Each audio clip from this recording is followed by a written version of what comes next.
What up? What's up? That's right, fellas. It's Hot Mic Friday. I want to give a big shout out to everybody out there, the Shark Tank, everybody out there on the back street. Appreciate y'all for showing up. Don't forget to hit them like buttons. Don't forget to hit that subscribe button if you haven't already done so. I want to give a big shout out to my main man, Sam Hobbs in the house. What up, fam? My man Double M Despo's in the house. What up, fam? The one and only incomparable Mr. Dickie Buster's in the house. What up, fam? Yo, my man. Walking down ramp, Mr. Will Enough in the house. What's up? Big shout out to my man, Mr. Michael Schrader in the hills. What up, fam? Big shout out to Cornelius Kelly. I see you, fam.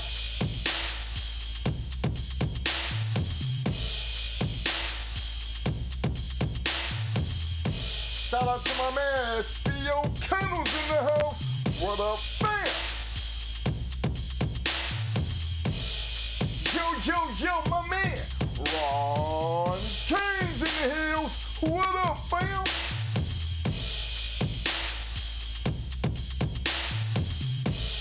My man, Mr. Dennis Oliver's in the house. What up, fam?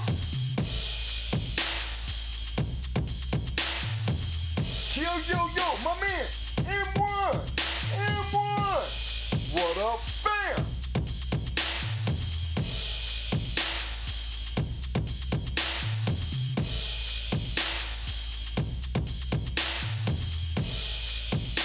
Big shout out to my man, Mr. William Torres in the house. What up, fam?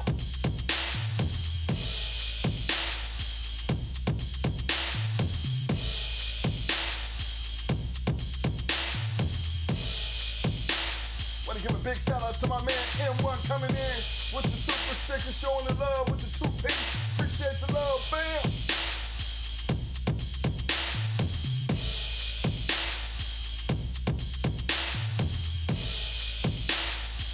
Big shout out to my man, Can't Stop, Won't Stop in the house. What up, fam?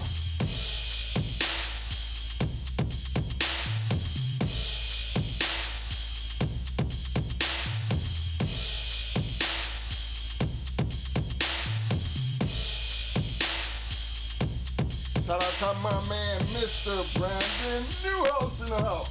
What's up, man?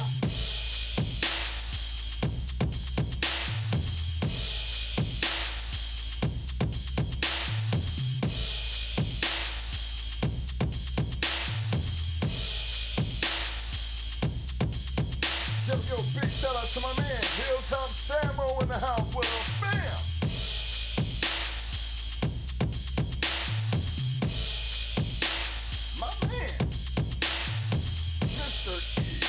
Monsters in the house, what up, bam!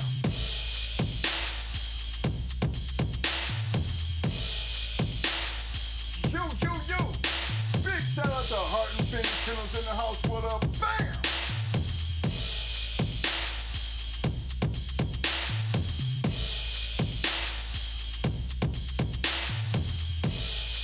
Big shout out to my homeboy representing oh, 8 and a dime, my man! Mr. 216 in the house, what up, bam!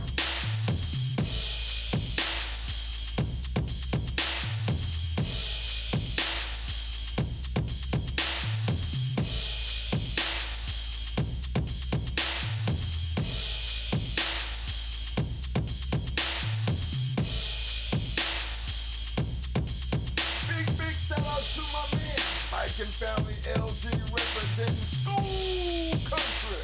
What up, fam?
thank everybody for showing up tonight for this Hot Mic Friday. Don't forget to hit them like buttons. Don't forget to hit them like buttons.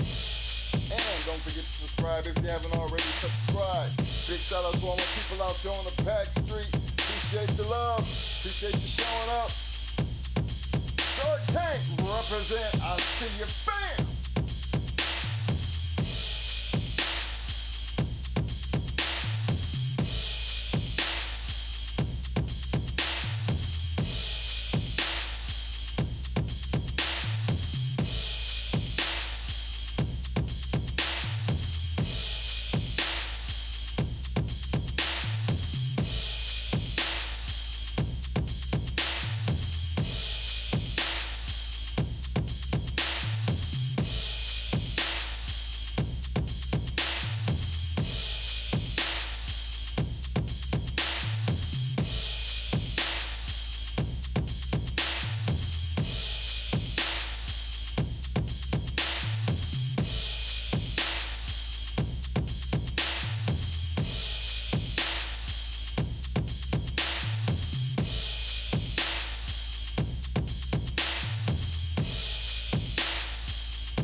Shout out to my main man, my brother from another mother, my man, Jermaine. Hunter's in the house. What up, fam?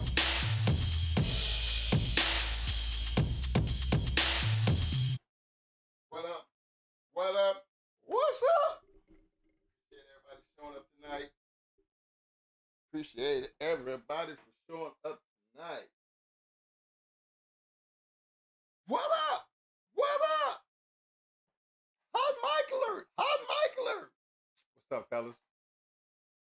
Appreciate everybody showing up. Big shout out to all the people out there in the Shark Tank. Big shout out to all my people out there on the back street. You know, it's Friday night. We made it through another week. You know, hey, man, I like to start off today. You know, Mo gonna be talking about his maintenance and getting his little microscope thing.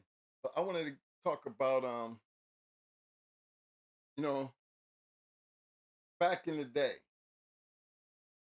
back in our time, when we used to travel and all the different people we met and some of the craziest things that I got a chance to see.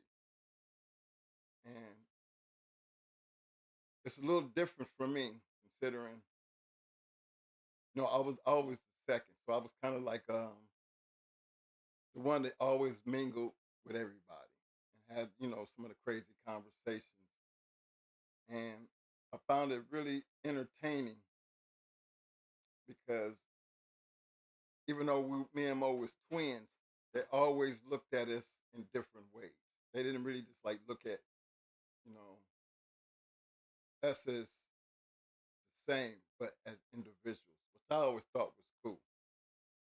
Because we got around so much that, sometimes, Mo would just be going somewhere to maybe referee or something. I wouldn't be there. I'd be like, dang, where Mike at? And it was always funny because unless we was really doing something, I would never go. Because it was, my job didn't demand that I go. But for the times, a lot of the times we was traveling and I did go, it was just funny how everybody was more into not just talking about the dogs, but just life in general. Because then that way you meet wives, you meet families, you meet kids. And I always enjoyed that part of, the bulldog community. And believe it or not, it was almost like a family for real family. I always kind of took that, think about that because I was just around a bunch of people that weren't really my family, but was like my family because they all grew up and we all had our lives and we're older people now. But the love and being able to sit back and talk about all the things we did and everything in between brought me back to, I felt like that in the Bulldogs. It was really like that.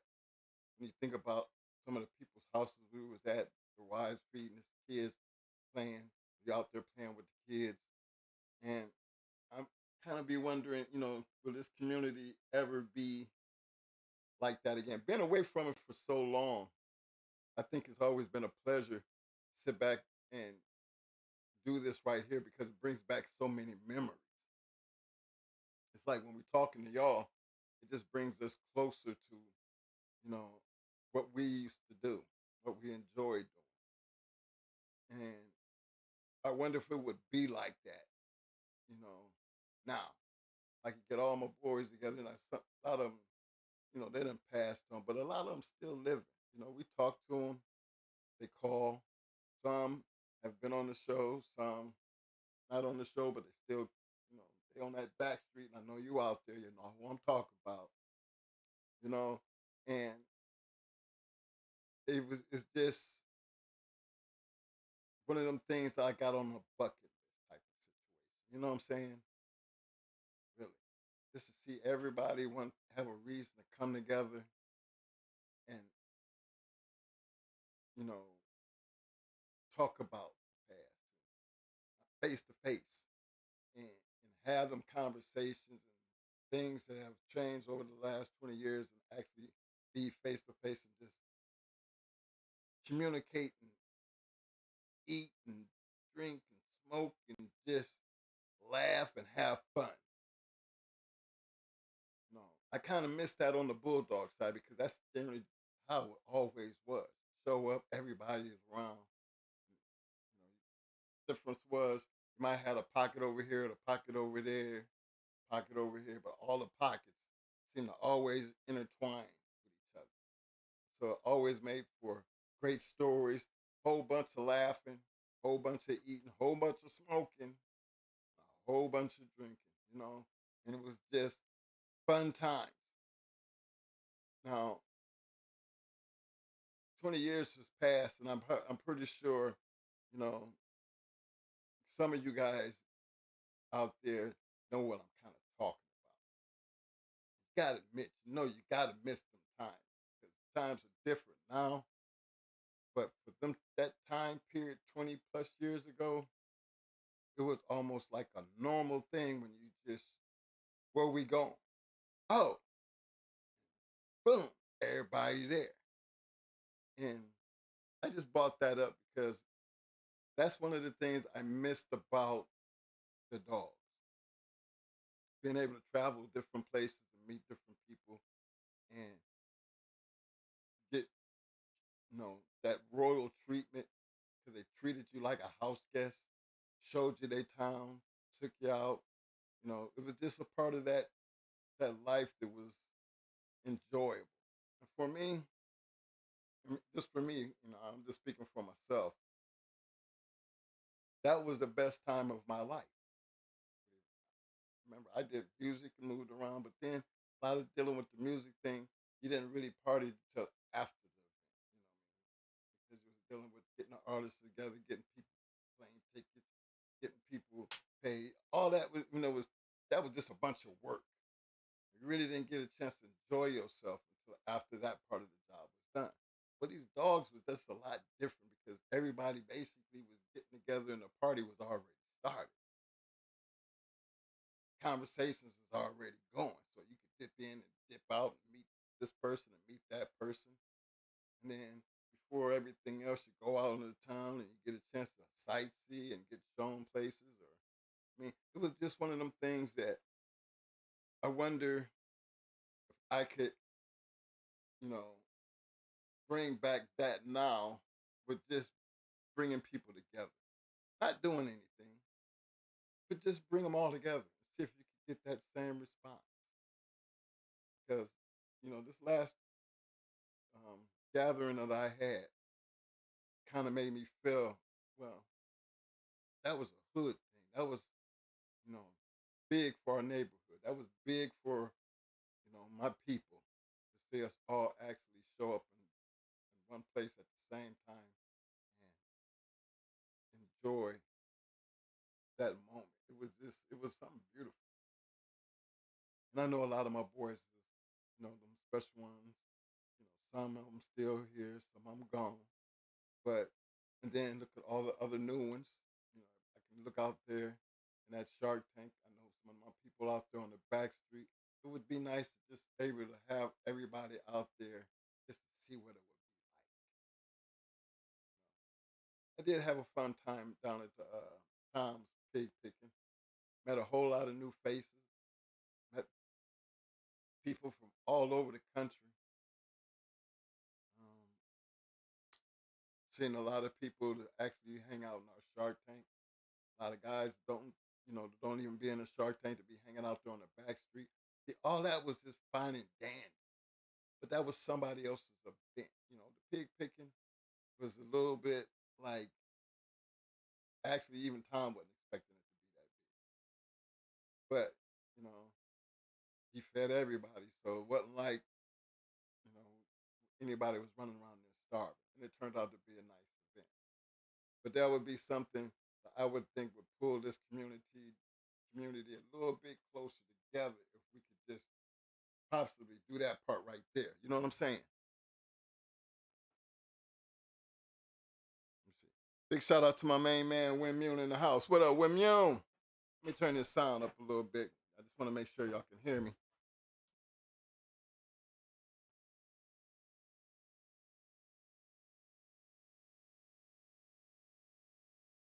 Sorry about that, fellas. Been trying to monitor that situation. Let me see. I seen you working. I hear you, Eli Monster. But that's just one of them wishful thinking type of situations. You know what I'm saying?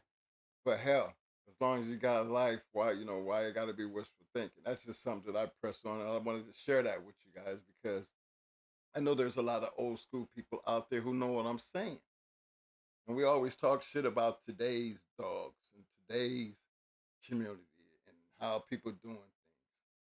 Well, maybe was where we can make a change by doing things that we used to do. And what brings that up is because I just seen was a part of something that you would have never thought would happen. It might not ever happen again in my lifetime, but at least I can say I got a chance to experience, you know, people I grew up with, real close people. And I mean, not just friends, but I say a whole entire neighborhood, people that I grew up with, back then, they mama could whip me and my mama would be whooping their behinds. That stuff was like real serious. And when you start talking about growing up with people, I'm talking about from, you know, my older sisters and brothers and they generation and then my generation and my little brother's generation under them and the generation that was under them all the way down to my baby's sister's generation. And you got all that coming together for everybody knew everybody. And it was just one of them things that was so funny because I can tell you for them 5 days, it wasn't a boring moment. I don't even think anybody slept. So that's what just brought me, that just had that on my chest because, again, I think a little bit different than Mo do, because Mo have his medical issues. I mean, I'm more into trying to get the best out of life as we possibly can because you never know. Tomorrow's never promised. So I'm busy always trying to get it in, you know, just in case. So I'll have something to sit back and remember, you know. So I guess we doing this, attacking it a little bit different because of the circumstances. Just try to just get it all in. But it ain't the same unless you're doing it, like the full impact of it. You know what I mean? Get everybody together. Do something where everybody's together and just see how it turned out.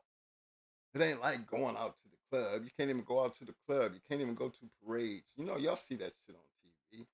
This is crazy. But I just don't believe the bulldog community is as bad as people say it is. Because not everybody in the community is corrupt and bad. It's impossible. There's too many old G's still out there. There's too many up and comers coming out there. You know, I never knock a man for how he make his money. That ain't never been my business. And it shouldn't really be none of you guys' business, because again, it takes two people to make a deal. One businessman is supposed to be better than the other. Nah, that's not how business works. Everybody's supposed to be on the same playing field. When you're on the same playing field, I mean, he know what he know, you know what you know, and between you two, you're supposed to come to some type of agreement.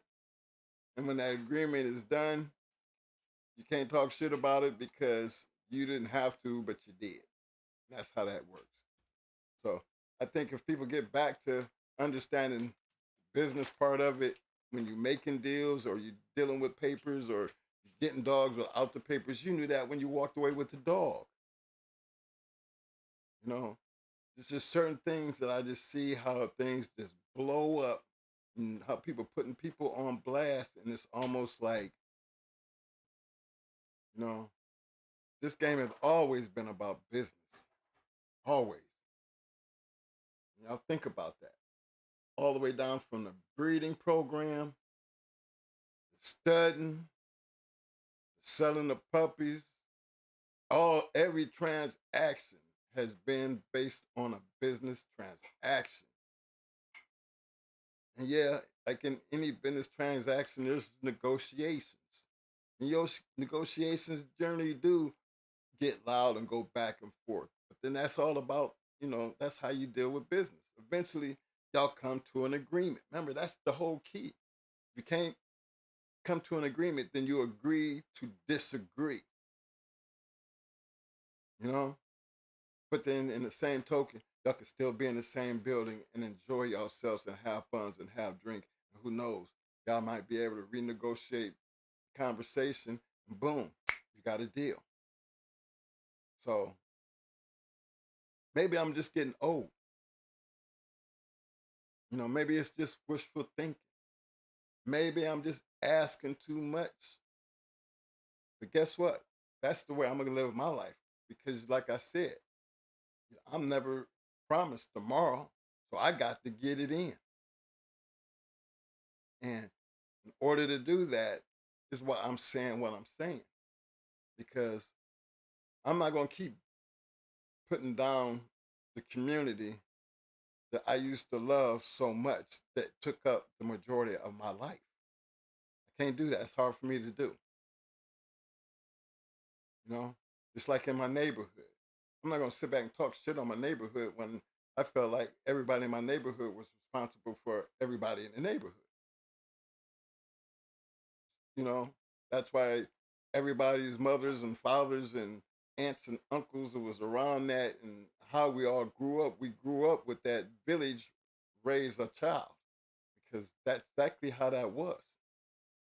Now, I know living in the neighborhood is a little bit different, but it's still a community. It's like not everybody's in the dog community, the pit bull, American Pit Bull Terrier. And I'll say that, not the bully, not the American Bulldog. I said the American Pit Bull Terrier. That community is not as big as y'all would think it is because it's really not. I was walking in my neighborhood and you'd be surprised how many pit bulls. They're really, and I know a pit bull when I see a pit bull. But guess what? It's really a pet bull. Yeah. So to them, it looks a little different when I'm walking mine, and mine is trying to snatch their head off. But then again, I have some just walk in theirs and then be shocked when they see how their dog reacts when my dog is reacting. Like they never seen it before. And I'm like, I wonder if they know just how serious that pit bull might be because they look shocked. Of course, mine gonna be stressed out, but for theirs to get stressed out, it was just amazing how shocked they be. Takes me back. Maybe these dogs just ain't meant for everybody because I was walking my breaking sticks, and sometimes when I see those type of actions, I'm just wondering, what you gonna do when the dog just ain't on a chain and just run up to that dog? You think that dog gonna be nice? I don't think that dog is gonna be nice. That dog might turn around and grab something. He might just pop. And these people wouldn't know what the hell to do. I know they wouldn't know what to do because to them it's just a cute dog. Probably look at my dog. They say she's cute. They watch her grow up in the neighborhood as a little pup. But I understand what she is. But I don't think they really understand what they got. So that's that community thing. The one I'm looking at, this is just my neighborhood. And I'm looking at all these pit bulls running around, you know what I mean? And trust me, I don't live in a black neighborhood. Trust me, I'm maybe one of, well, actually, yeah, I think I'm only black in this neighborhood. So when I talk about the neighborhood, so that goes to show you there's a lot of white people that have pet bulls, 2 and 3 of them. And yeah, I watch them and I watch them just how shocked they are to see their dog act the way they act. Well, I'm used to knowing mine's going to act the way it acts. That's why I keep her on a leash. Because off the leash, you think, would she run over there and hit him? Yeah. I'm pretty sure she would, based on the way she acted on the leash. Considering what I'm seeing their dog do, I think if she run over there, they going to be scrapping. But to be pulling the dog and trying to pick this dog up, I think, sometimes I believe they're going to get bit. I told them, no, they're okay. I take mine and go the other way. Because, no, they don't act like that. I don't know why she's doing that. Guess that we're going to blame my dog because when my dog sees shit, she going to react. Her tail go up, her ears go up. She going to stand there and she be like, if you stand there and look at her, then that means she ready to go. But I know that other dog ain't no punk because guess what? All of a sudden, they're doing something. I've never seen that before. Why is she acting like that? Is it my dog? Or maybe that's just what's in that dog. But that's why I be like trying to even educate my people in my community, being to have these pet bulls. Like, catching them sometimes and be able to talk to them, because they're approachable. And I want to be approachable because I would hate to see something happen, because of their lack of not knowing. So it's always going to be a community effort. You just can't get stuck in your own little box and feel, and just think you don't nobody see you. Communities just don't work like that. I'm always going to try to be a part of wherever I live or wherever I've been. I always wanted to be a part of it. So, and I want to be able to feel like that about this community. Other thing I got going on here, I'm going to hit this little commercial for y'all right quick because I want y'all to take a look at this right here, and I'll talk about it when I get done right quick here. If you are into the amazing world of the Pit Bull Terrier, you need to order your copy of My Life and Times with the American Pit Bull Terrier by James Crenshaw. This hardbound book consists of 248 pages and includes many famous dogs owned and conditioned by James Crenshaw. The book also includes James Crenshaw's full keep, plus all his conditioning and selection methods. Don't miss out on this ultimate guide for game and sporting dog owners. Order your brand new copy for only $250 and learn the proper technique for keeping game dogs. Yeah, That's right, fellas. Yeah. Got out there, did a little homework, and yes, we got hard copies of the James Crenshaw book that is available. I don't think with that shipping is comes with that price. I don't think that's I think that's a pretty good deal. But y'all see the number? I'll run it again, somewhere in the middle, and I'll run it again. So everybody, make sure you have your pen and pieces of paper, get the information, give my man a call, and see, and get that part of your collection. Remember, it's a collector's item. Y'all know what it is. I've seen some ridiculous prices out here. Somebody's saying about 400. I've seen one for 5. I've seen one for 385. You know what I mean? It's just, and you still got to pay the shipping. So talk to a guy, and he's willing to do that, and I think that's a reasonable price. So the Ed Crenshaw book is very, very, you know, it's almost like I said, it's a collector's item. And pictures and all that, and the stories, unless you've had it, and some of you us older guys, remember ours got took during the raid, so we never got none of the books back. And I think ours was signed. I think it was like, can't remember what number it was, but it was signed and everything. But you gotta have a book. I mean, if it's nothing but to do, but just put it on your shelf, because look how old that book is. And remember back in the day, I think we was spending what, $100? $100 for that book. Yeah, it only cost us $100 back then. That's how valuable it was. So for all these years later, and you can get it for $250, I think that's a good deal, because it's a hard book to come by. And I think it's just a great collector's item. So I'll make sure y'all write down that number. And anybody who needs more information on it, you can give me a call, or you can, you got the email address, hit me up, and I will definitely put you in contact with the person who has the books. And we're going to get that ball rolling. So again, this is one of them things, because you're part of the community. You hear people were looking and wanting to know, and guess what? I'm still on the back street working. Still on the back street working my hand to get these type of things out there. It's going to be available for people, and then make it more affordable for you to have, because it is important that you have these things as part of your collection, because we sure the hell did. I don't see how people operate without it, personally, because again, it's so much information, and then you're getting it, from somebody who's, he wrote a book. I mean, I think that's a hard thing to do, to sit down and write a book. And then got his keep in the book, why he breed the way he breed, great dogs, pictures. Come on, man.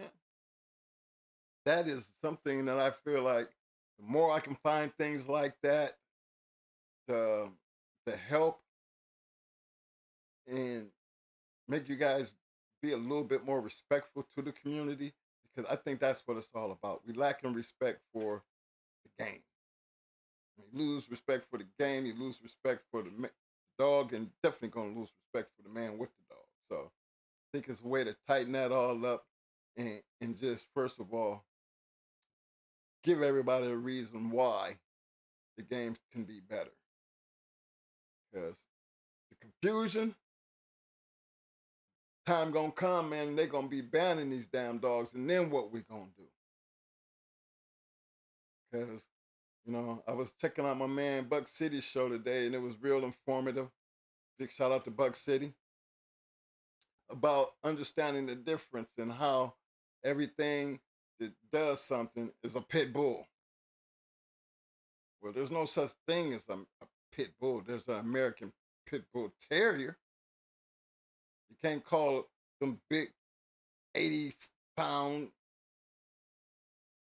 band dogs pit bulls.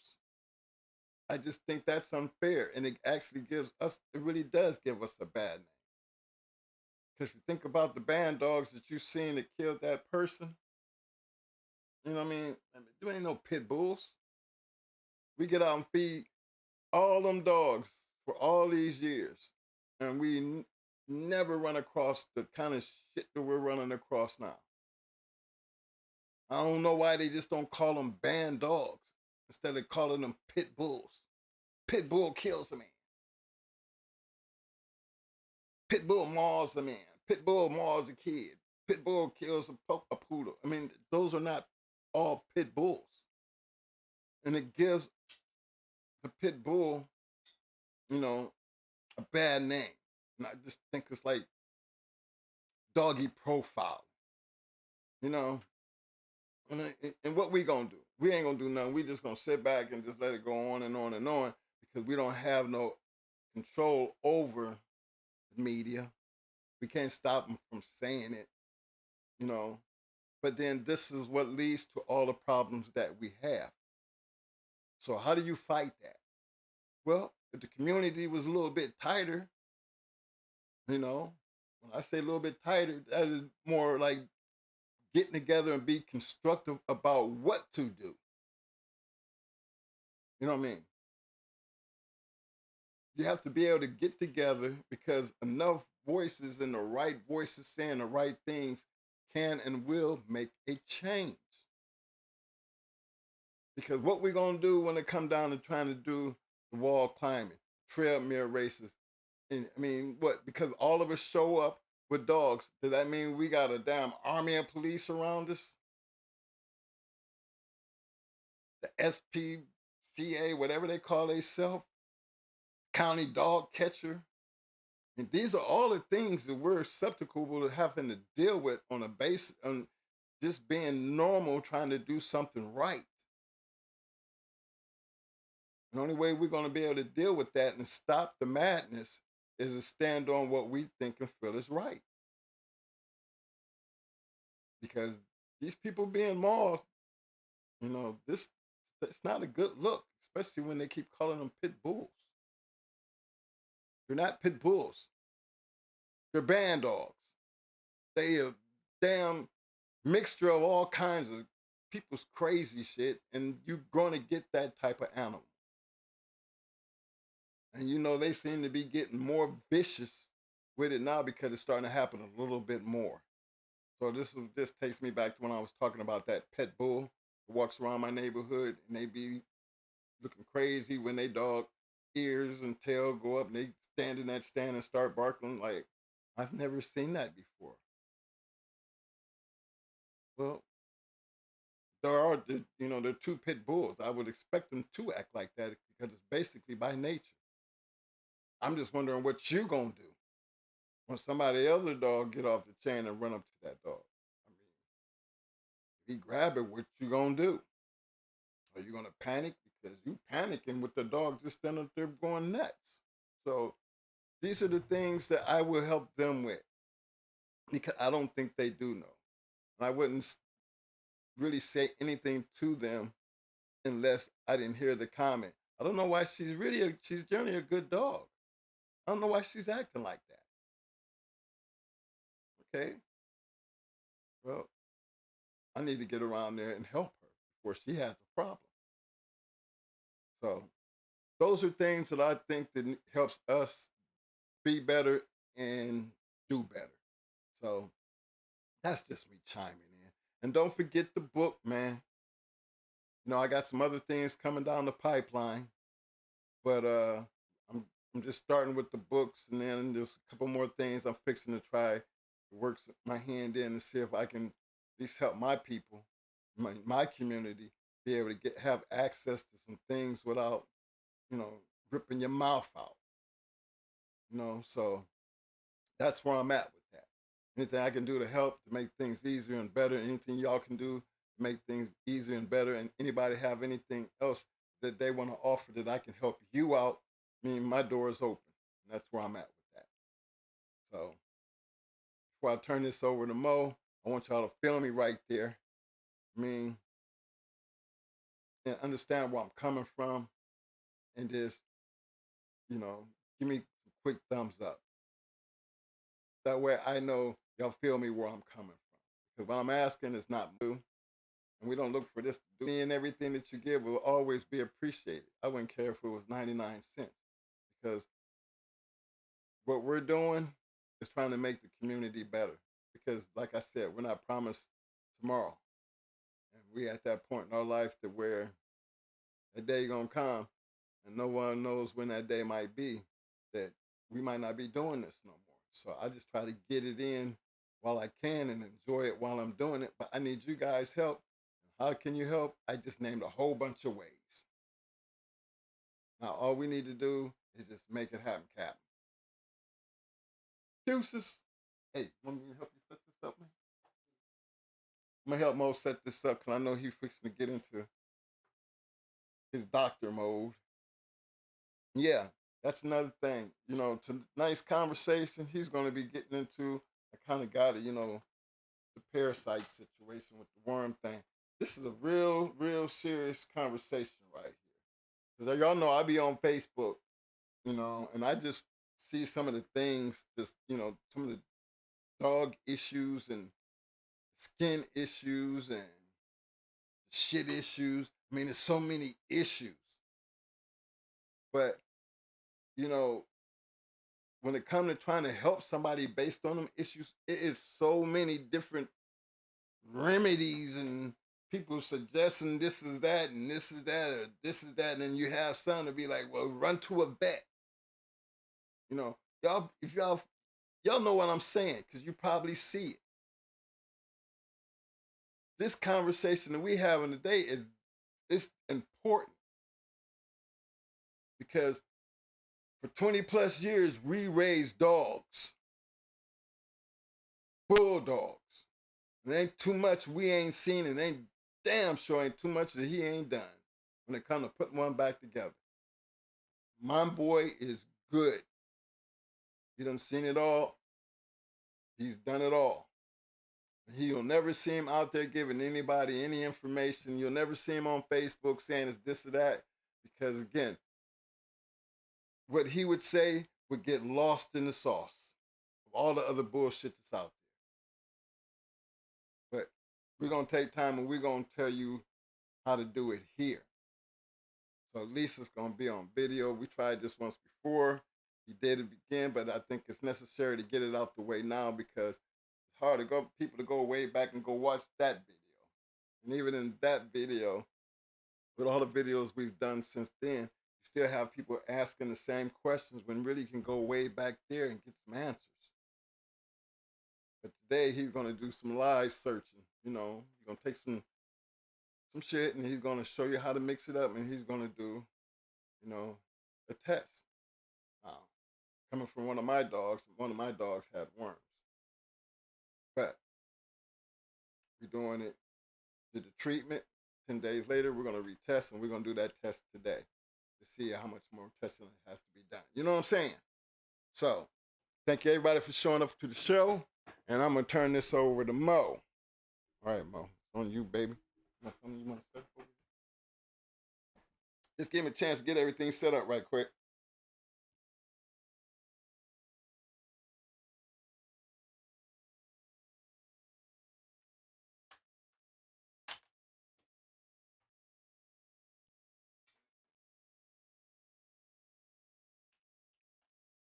The mic.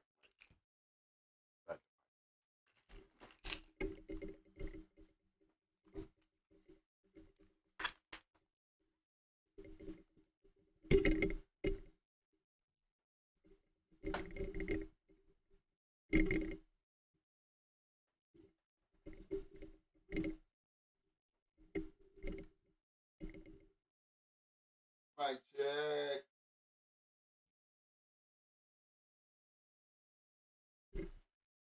Check the mic. 1 2 1 2. Mic check.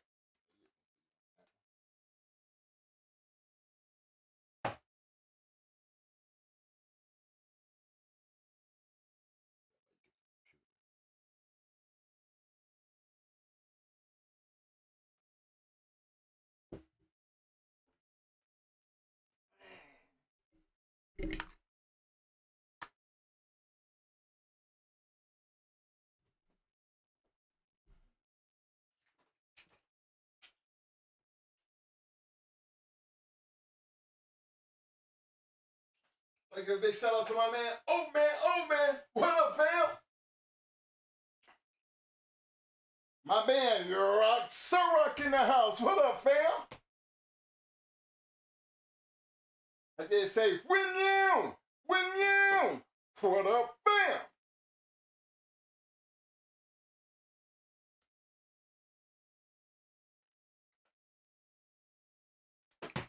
Big shout out to my man, Royal Hearts in the house. What up, fam?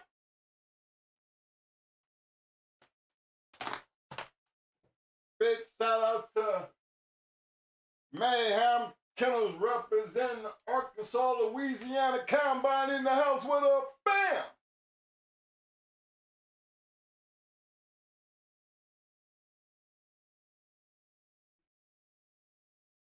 Big shout out to FO4K 1927 in the house. What up, fam?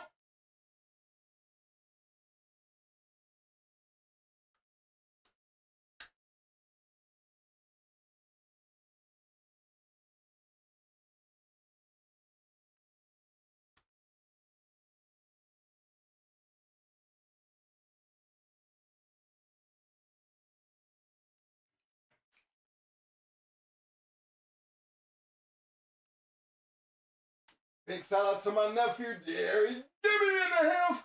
Gibby! What up, fam?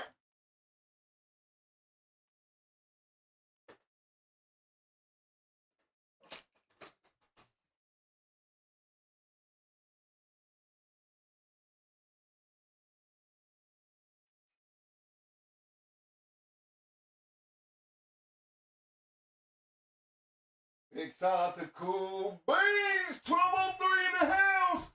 What up, fam? Big shout out to my man, Mr. Burning Star in the house. What up, fam?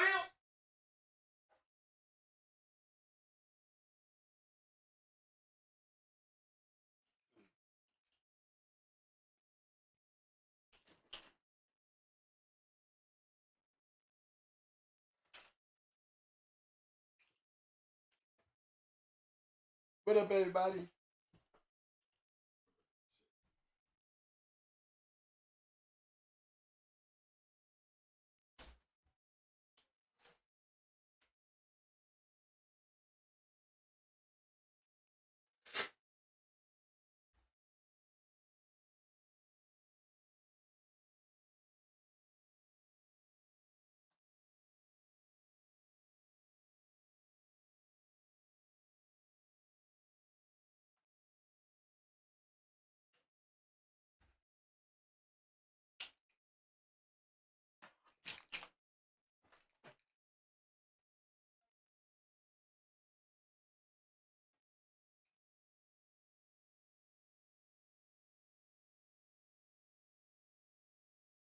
You ain't got one of the things?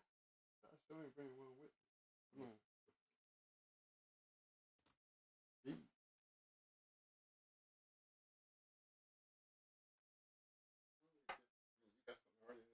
Yeah. Just do it with this one. I'm going to show them this, and then you just got to do it.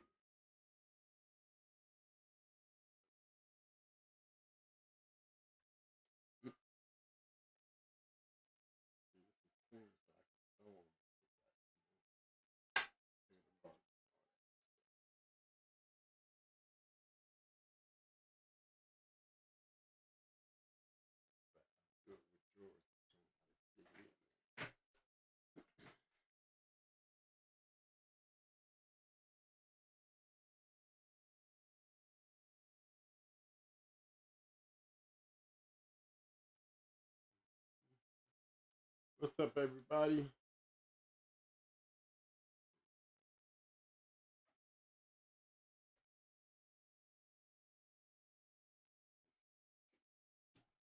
Mic check.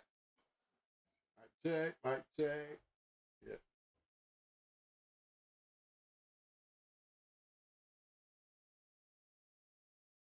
I'm going to find my thing. My camera come on.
Yeah.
Okay, guys, just 1 second here.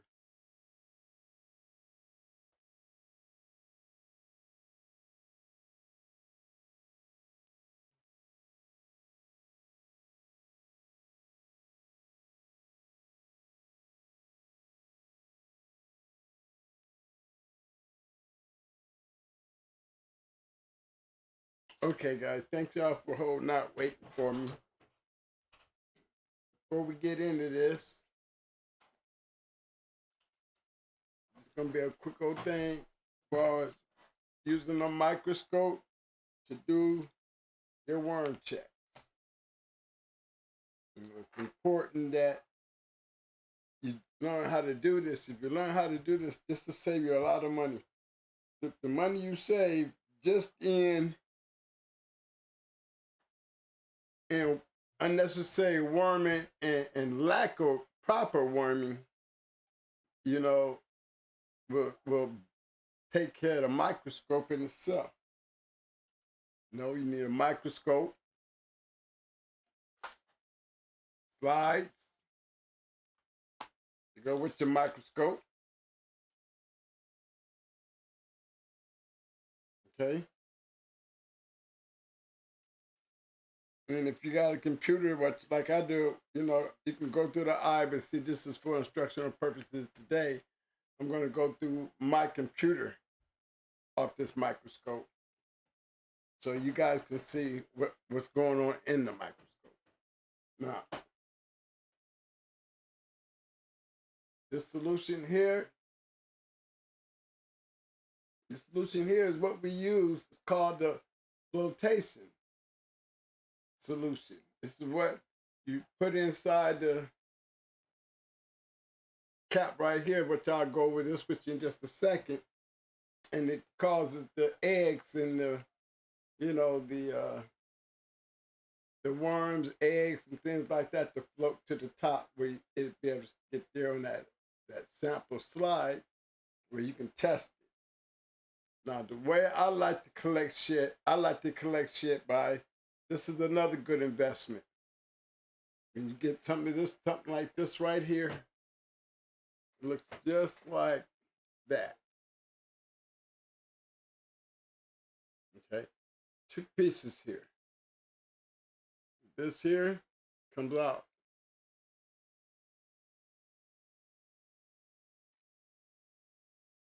You have 2 pieces here.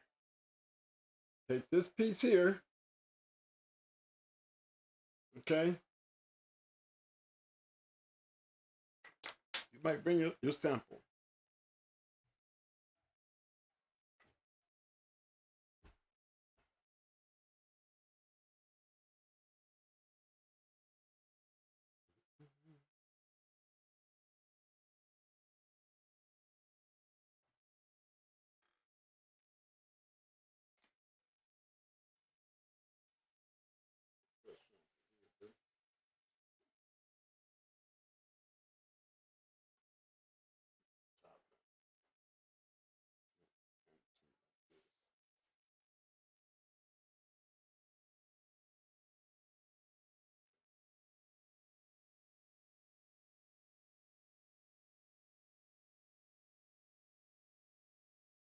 Here's your manure. Take this piece here, and you just squeeze it right down into the manure, like taking a sample.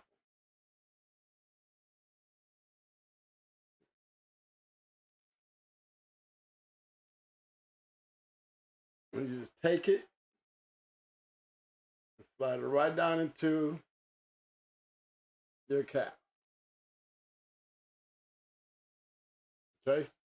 That don't mean nothing.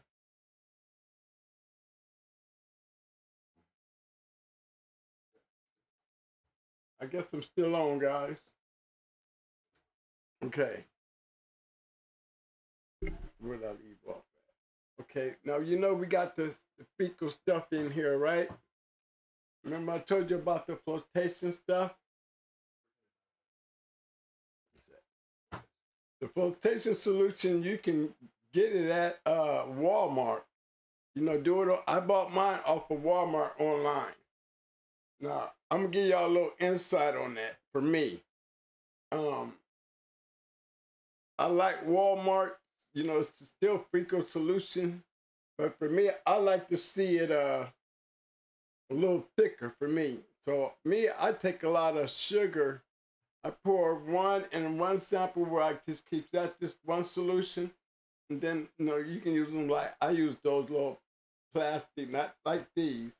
I have big things like this. You know, almost like a ketchup and mustard thing, you know, that size. And I'll take half of my gallon and pour half of it, you know, I make me a container full of this one without nothing in it. And then I take this one, I'll pour in another one, but I'll add a bunch of sugar to it. The bunch of sugar is going to make it even thicker. You know what I'm saying? And I like to have mine a little, not thick, but a little bit more concentrated and more thicker than the solution that they have. You know, you can do the same thing with sugar and water and make the same thing that you'll buy from Walmart. You know, I find it for like $17, $19 a whole gallon in Walmart off their website. Okay, but you can make your own. Just don't sit it in neither one of them do you want to have in sunlight. But yeah, you can take some sugar, pour it in some water, put a lot of it in there, make it thick as you can. Now you know it's going to take a couple days for it to dissolve. Okay, you just got to have enough water in there for it to dissolve. So you'll see yourself kind of shaking it up and twisting it for about 2 or 3 days, and then you'll start seeing it get clear. I mean, when I say clear, it'd be like nice, thick and clear. But it's a nice solution of that works just as good, if not to me better, than the actual flotation stuff when you can make it on your own. Take that attempt before you buy it. Me, I got them both. So I just mix mine with a little bit more sugar to make it even better. I don't have to use as much sugar as I did with the water because it's already. I just like to have mine just a little bit thicker to get the flotation, to get up there and get a good stick on my slide.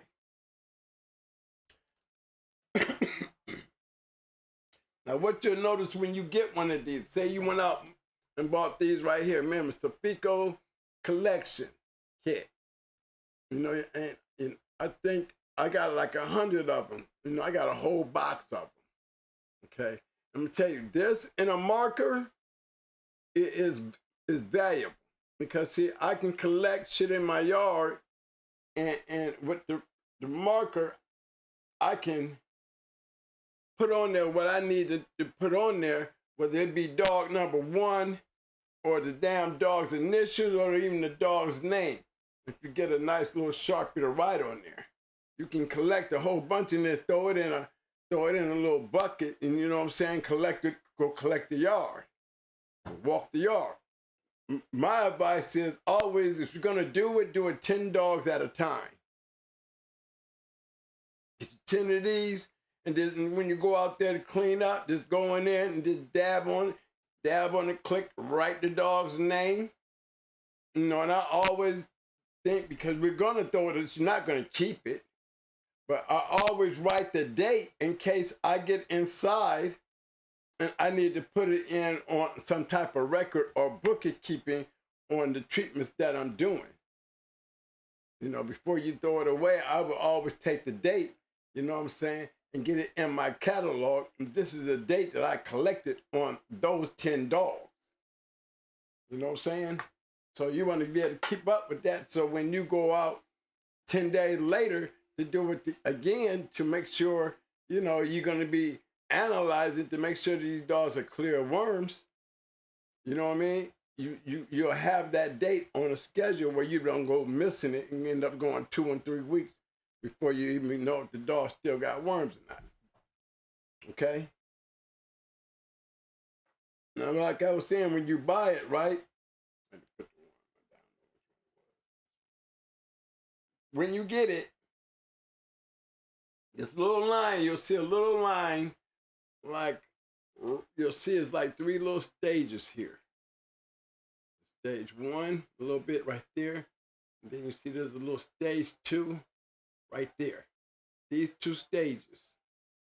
And you want to take your solution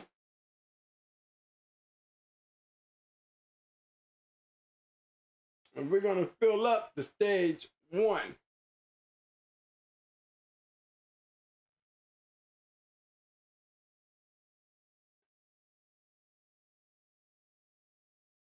Now, when you got it on stage 1, it's that one little bottom piece. You want to close that top up, move it up a little bit, and that's what that little dial piece right here is for. So you can take your hand and squish it all up in there. See how it's changing colors? You know, what you're doing is want to swish it up in there. Now, this is the same thing your vet does when he does his fecal stuff. Same old thing. It's just he charging you some money to play in your shit. Okay? Just like that, you kind of loosen it up. And then you want to go to stage 2. Now, in stage 2, when you look down there, you're going to see a screen on the top. It's like there's a screen there. See that screen down in there?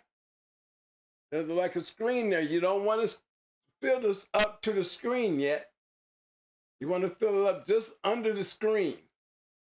Okay, because you're going to do another little wash to loosen it up even more with a little more solution.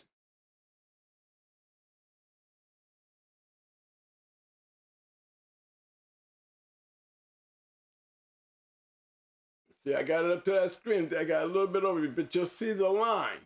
Okay, remember that second line I was telling you about? That's the line right there. Then you'll do this again. All you're doing is lifting it and swooshing it, because what you're trying to do is you're trying to get in, break that shit up, and get the material, the worms, the eggs, getting caught up in all that solution. Okay? You want to break it all up in there. Remember, this is a shit collector. All right? Now, once you do that right there, get to somewhere, a little quiet spot, but you want to make sure it's near your microscope.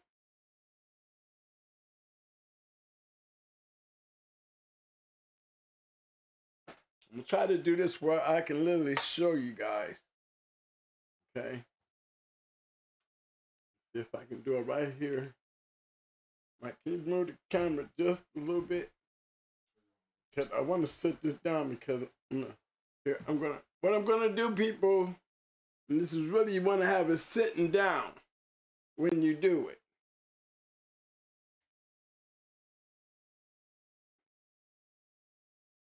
Okay? You want to have it sitting down when you do it. You want to have your slide ready when you get to this part here. You want to have your slide ready.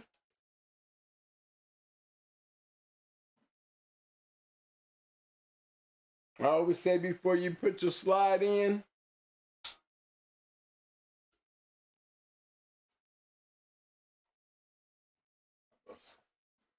before you put the slide on, you kind of do a little wipe job on it, make sure it's nice and clear. Okay? Now, what you're going to do with that solution, that's why you had to have it sitting down. You're going to squeeze it and you're going to watch. When you squeeze it and you start filling it up, what you're going to notice is as you get to the top and you let your drops, you're going to start, in this collection, you're going to see a dome. Almost like they made it for like that, for it to create a dome. You see that little dome hanging over the solution?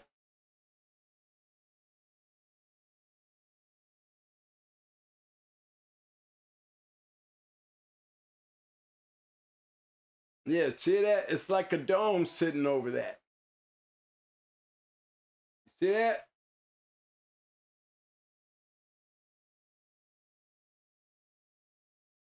See, that's how when you want, that's why you don't pour it in. You see how I have mine with the little drops. I dropped it. See, that's your dome. Now what you're gonna do is you're gonna sit your test tube right on top of that dome.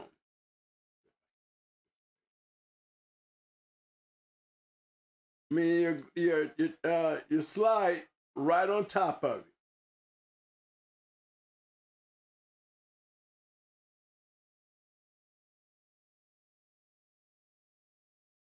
Just like that. Okay? Now, when you get to that point right there, you want to wait. Okay? You see where we're at. So we're going to talk about a couple of things while we sit there and wait. And I'll go ahead and you usually want to wait about 10, maybe 15 minutes. Hey, Mike, can we get the camera back? Yeah.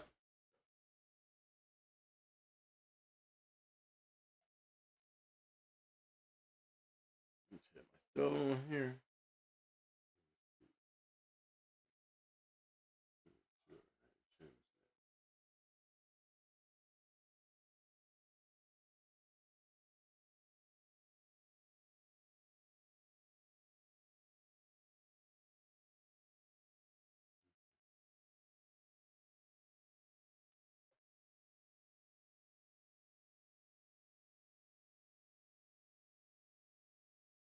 Back. Okay. Okay, brother. Just making sure I had everything set up. Okay, now what you want to do is you want to wait like 10 minutes, you know? And I always say the longer, the more stuff around this side that you can write on, all on the top of it, you can write anything that's going to help you with the information of when this sample was pulled and tested and what dog that came from. Okay? So we'll spend a little time on that part right there. And why are we doing this? We're doing this because this is what so many of you guys don't do. I mean, we can go out there and spend all the money on buying the puppies, spend all the money on feeding the puppy good, spend all the money on having with the flirt pole, the treadmill, but you won't spend the money on the simpler things. That microscope would save you. To be able to test your animal, it can tell you, you had a microscope, you can actually test your dog for coccidia. And that's a very important thing to know. You don't have to wait till they get sick and wonder what it is. There's definitely certain things that you can tell about coccidia. But if you're testing your puppies on a regular basis, you can damn near catch it before it becomes serious by checking the stool. For that piece of equipment, you know, I spent $60 for that microscope. Got it off of Craigslist. Met the dude somewhere out in the parking lot. You got a pretty good look. It's a pretty good one. It don't need to be no NASA type microscope. You know, it could be one of them science project microscopes. You know what I'm saying? So just kind of remember, you know, I always say, you know, you use your gloves, me, I handle it so well. That's the whole purpose of the thing. You never come in contact with the shit to be worried about it. Now, if you're sloppy and messy, that's not the kind of thing you want to go playing in. Like, unless shit don't matter. Shit matter to me. I don't like shit on me. I clean it up. I don't mind smelling it. I clean it up. That's why I get rid of it, because I don't like to have it around me. So, but it's very important that dealing with dogs is you have to deal with a lot of shit. And testing shit is one of the most important. More important to test the shit, right along with picking the shit up. So you know what situations you're dealing with. Maybe there's some things that you don't know. I've seen healthy dogs be full of worms. Can't even tell they got them. Until that one day it finally hits to that bloodstream and all of a sudden they start sinking, or they start getting them scabs and shit all over their body, and you wonder what the hell's going on. It's usually worms. Or when you're trying to work your animal and you think you did everything right, and you can't understand why he's starting to get the white gums, why you can't get his blood count up. You go to the vet act like he don't know what's wrong. How much? What you gonna pay for? Which one you gonna pay for? You gonna pay for the blood screen on the blood count? Yeah. Then you gonna what? He's gonna tell you, oh, his blood count here, his count's low. Why? Then here's some more money. We don't know. No, he didn't check the blood. He don't know. Because that's what a lot of them tell you. Yeah, it's down, but I can't understand what. It must be an infection, something. But a lot of them don't tell you. I hear that all the time. But if you're going to pay for your dog to get his worms checked and check him for heartworms, see, that's more money on top of more money. But what's happening is when your dog goes into those stress moments, is you conditioning him, it's going to catch up with him. If he's having any type of problem in his blood, because his blood carries oxygen. And when that starts acting up, infection, the counts, you're going to start getting pale gums and a sick dog. And then you'll be scratching your head. And you'll be wondering, you look what kind of condition you're in. You're in damn dog biting condition, and your dog is getting sick. And so he's probably looking worse. So you wondering what the hell to do. Can't take him to the vet like that. You can ready to do something with it. You might as well even throw that out the window, because that's done. Give up hope on that move. When you get to that point right there, it's just no coming back. That's why it's important to continuously check your shit. Shit's gonna tell you a lot of shit.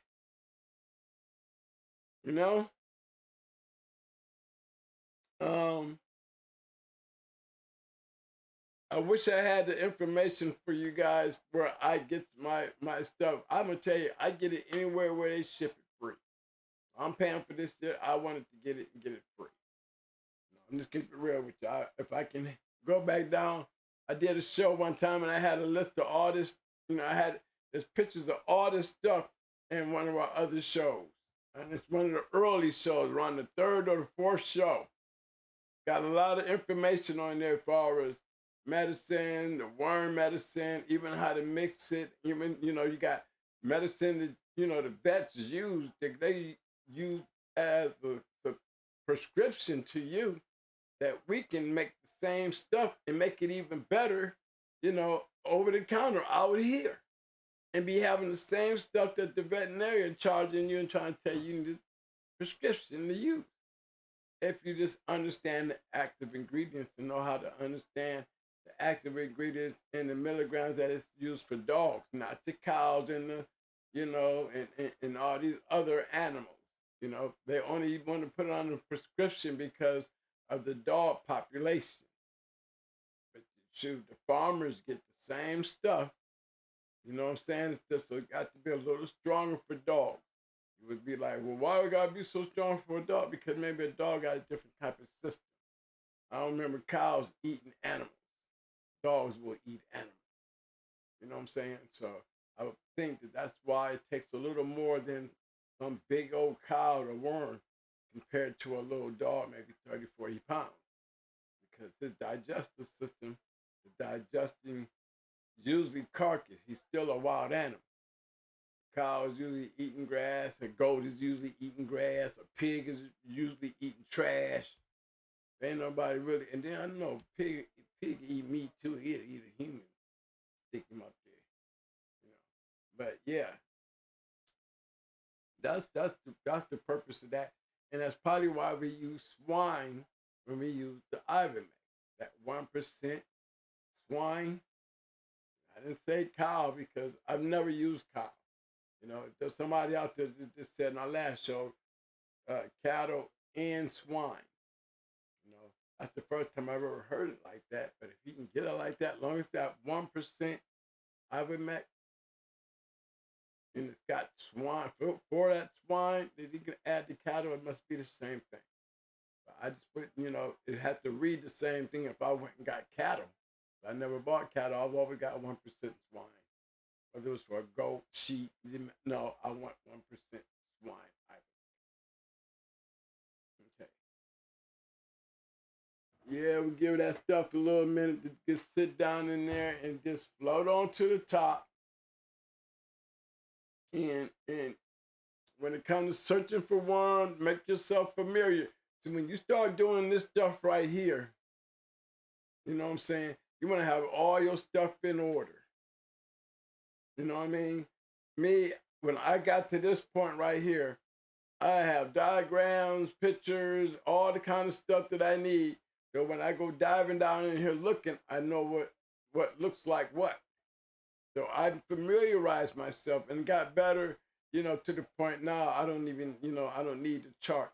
But I also keep the chart because sometimes, like with that coccidia, you know what I'm saying, I will check puppies, and that's why I'm so quick on being on puppies, especially puppies that surround a lot of moisture and shit a lot and step in a lot of shit, you know, or the mama, you know, laying out there in an area where the puppies are stepping in shit and then going in there sucking on her with their feet. You know, that helps, she gets mastitis around her breast. And, you know, sometimes you guys, you pick that mastitis up a little late and you got puppies sucking on that little tit that's then got infected. 9 times out of 10, it's going to get moved around. That mastitis will wipe out a whole litter. So you have to be able to, you know, it's a rough task raising puppies. You know, it's like doing cows, you know?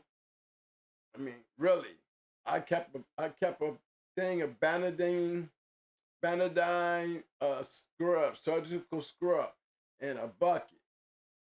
And every time I wanted to let that female in around her puppies, I would always take that shit,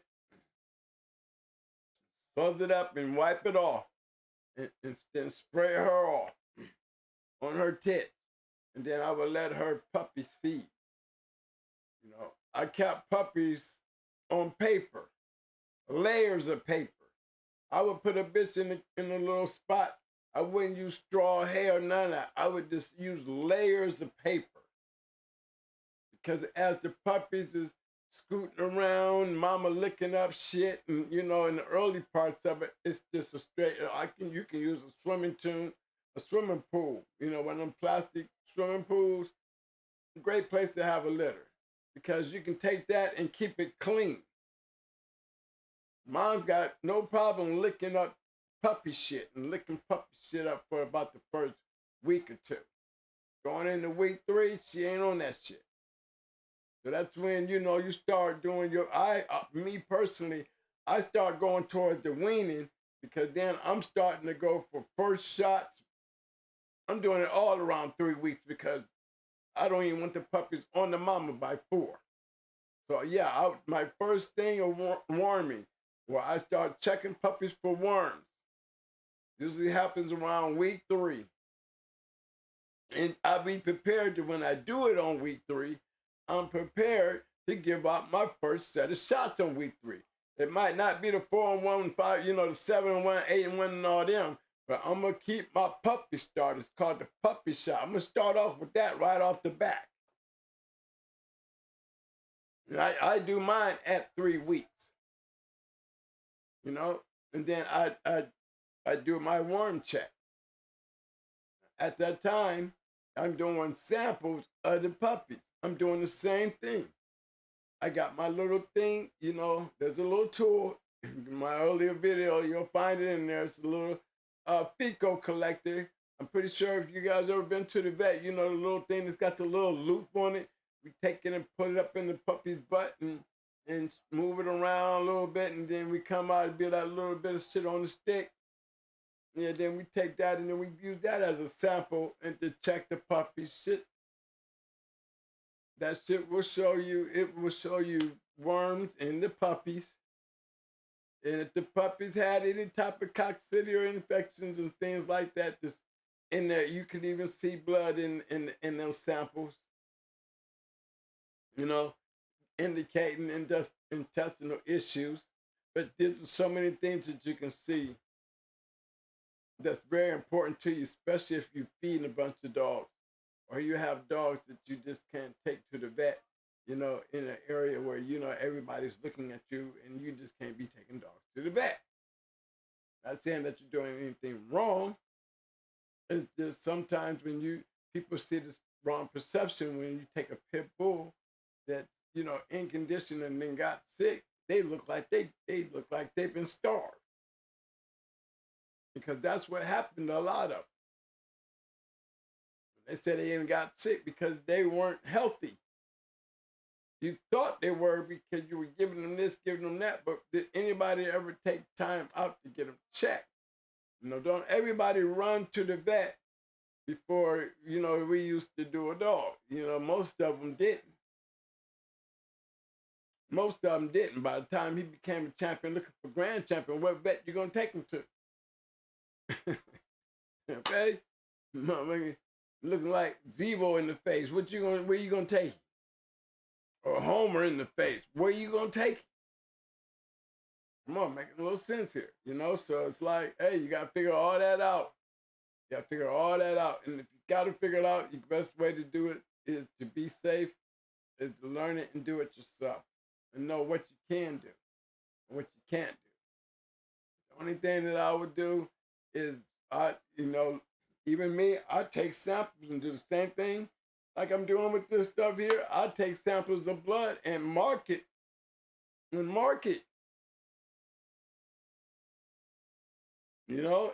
take it to my vet, and might be 3 or 4 of them. I want to check their blood, and see how much that'll take to get it done. I wish I could learn how to do it. But see, in the end, I don't even want to have to pay the vet to tell me if my dog got heartworms, because if I got the dog on my yard as a puppy, then I shouldn't worry about that, because I should be religiously giving him the ivermectin every month, like every dog on the yard. So I should never have to worry about a dog having heartworms if I have my program down pat. Now, if you guys are going out here buying these dogs, and y'all just buying them right out of the woods, have anybody ever considered getting a certificate of health before you bought a dog? You buy a dog and the dog may have heartworms. Care how good he is or how good she is. Did you ever check to make sure you're not buying a dog full of heartworms? Because they ain't gonna be able to tell you, but at least if you got a bill of health on the female showing that she doesn't have heartworms, then that would be something wise to do before y'all be running around here buying these older dogs. Okay? That's been about 15. Okay, anybody got any questions and asking anything before I move on to this?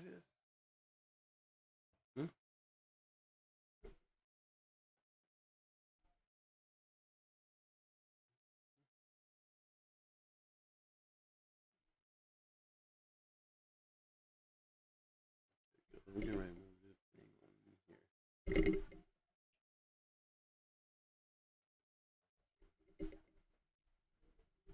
here. Okay, y'all, we're gonna go dive into this sample here.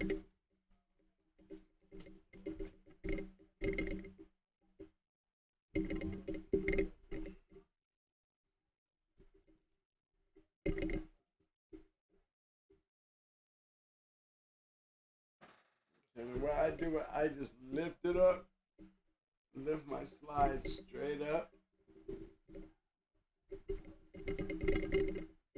and turn it over.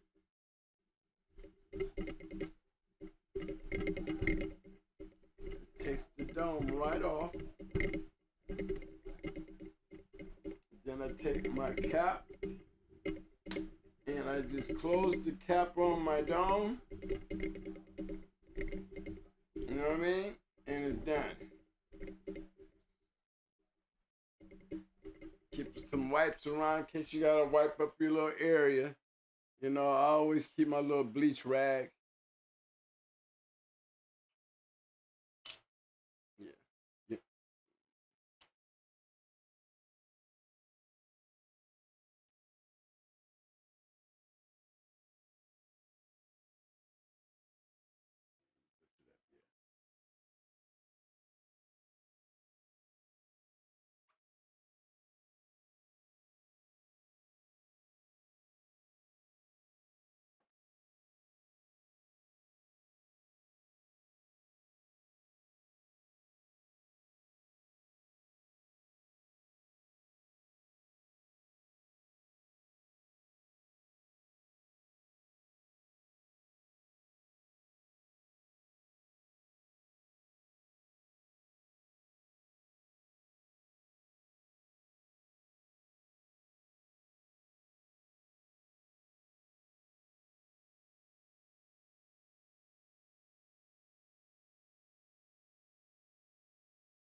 Okay, guys, this is our sample. As we move around, you see these little objects?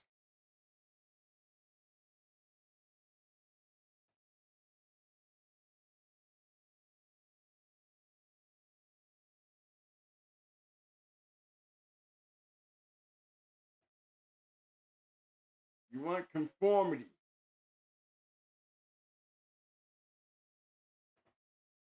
See more conformity. There's those certain things like these right here. These are pieces of tapeworm, not tapeworm, but hookworms. Because you have these little pieces around. You have them around in your shit after you give your dog worms. You know, you don't when you won't see those long ones that you had in the very beginning.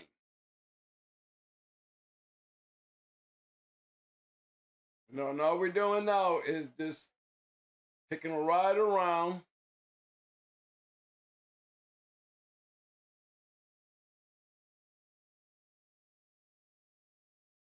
Looking for eggs or dogs.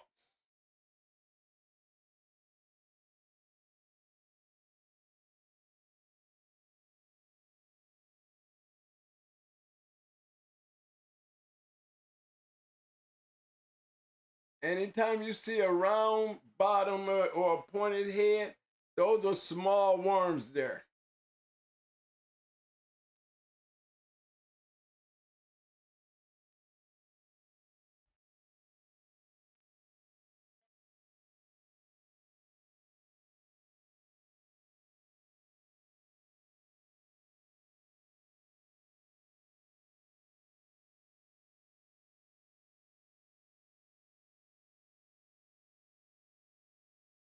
Every once in a while, you'll see if you're using the sugar in your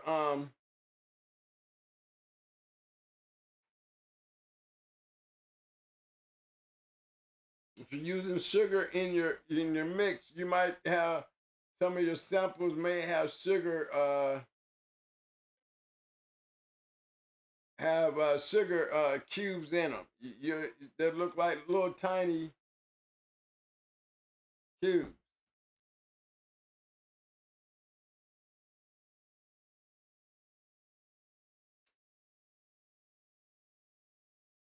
See that? That's a hookworm egg right there. See the conformity?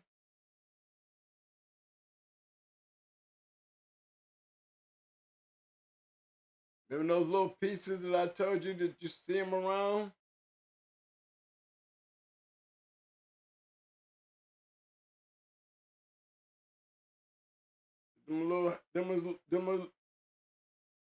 Those are those, you don't just see the big ones like you had when you first did your first test. You don't see those big ones because usually they didn't start breaking up or being passed out. But that's why you check every 10 days to make sure of the reinfestation of the eggs. You have eggs and then you see these little guys there. And there's always some type of uniformity to whether it's a hookworm or tapeworm, you know, they had a certain formity.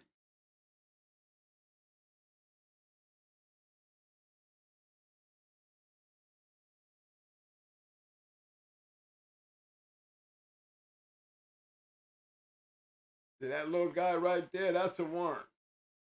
That's an egg. See the formity, there's not a bubble, but you see it's got a dark inside and like a ring around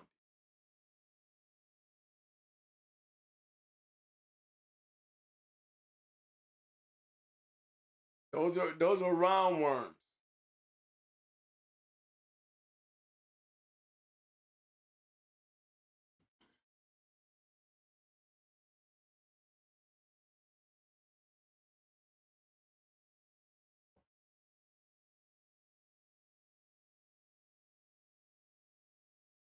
See, here's another one. See that? See how clear it is? See the formity around it?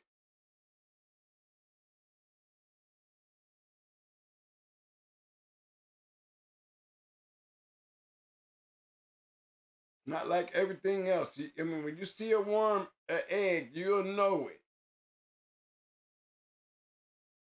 There's one right down here. See it?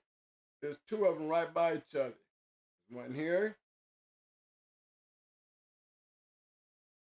There's one there.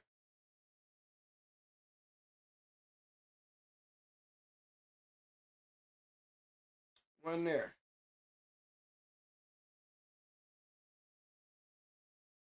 There's a formity to them. This is why it's so important to go 10 days and go back and check. Sometimes you don't have to check. But when is that's I never know. I just don't. I'm checking. See? There's one over here. See it? There's a formity there. See it? Those are worm eggs. Dog still has worms. That's why you know, 10 days ago this dog was wormed with panicure. You don't see the strings. You don't see the big boys no more. You don't see those long strings of those adults in this sample. But you're seeing the eggs. You're seeing the little hatchlings. They're still there. You know, we haven't ran across one adult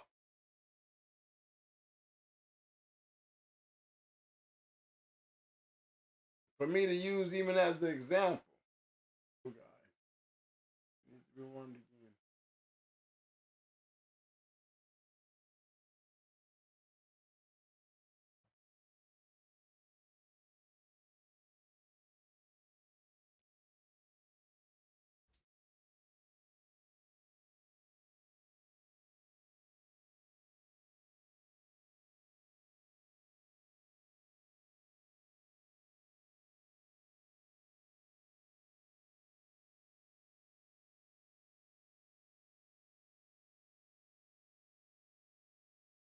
worms, grown adults look something like this right here, but they're much longer. They have one head, you'll see a head and you'll see a tail. I'll see if I can go back in my drive and, you know, and just, we'll just, or pull it up, you know, where we can take a good look at it.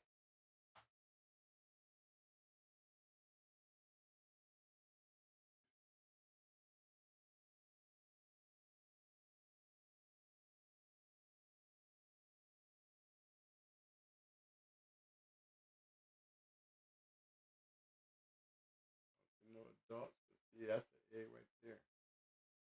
See it?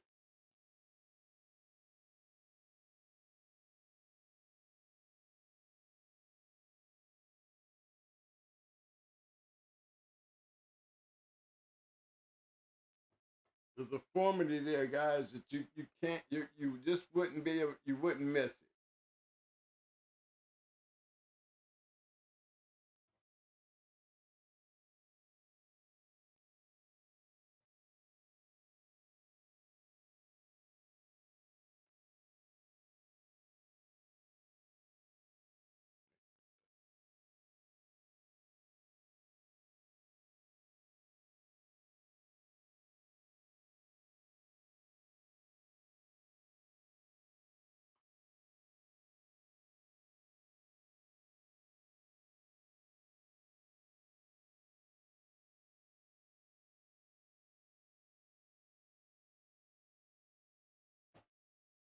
That's a hookworm. That's an egg.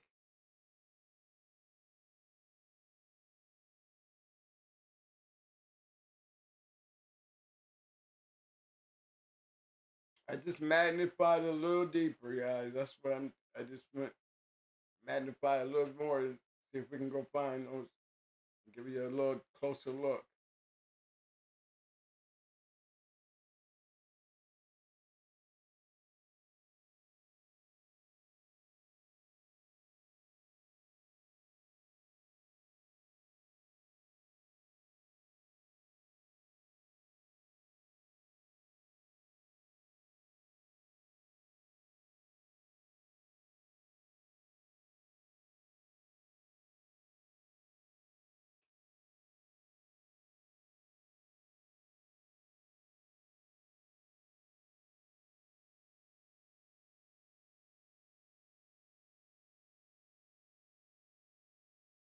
Got a little oval to it.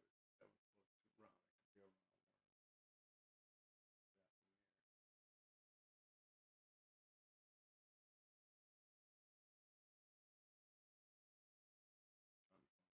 Good one.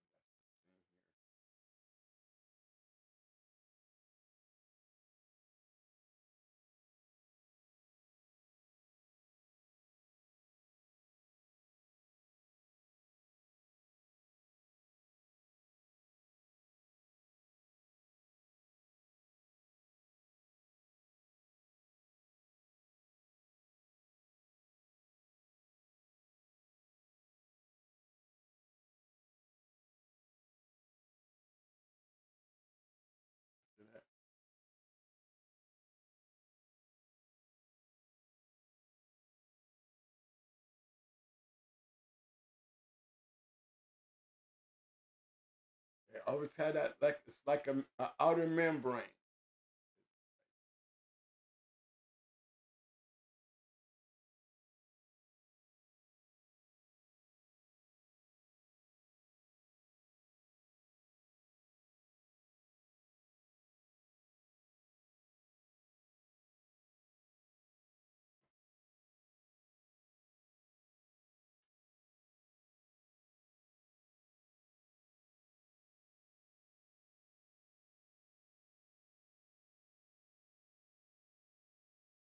See the outer membrane?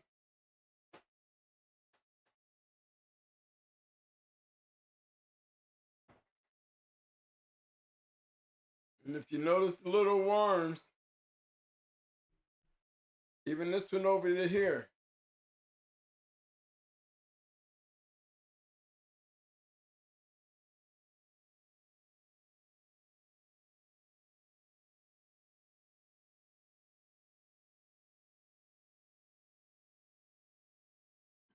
you notice they all got the little sharp head and the little round head and the pointed tail.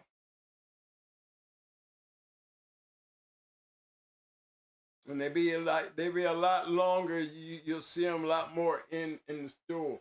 This is after a 10-day worming. You know, you know, this is after 10 days. This is why you always retest to make sure that you did get everything.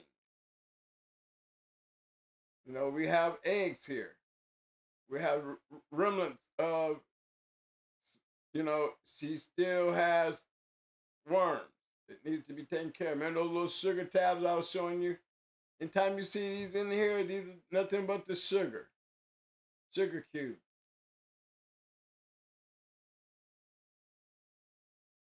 But you just take a trip around your sample.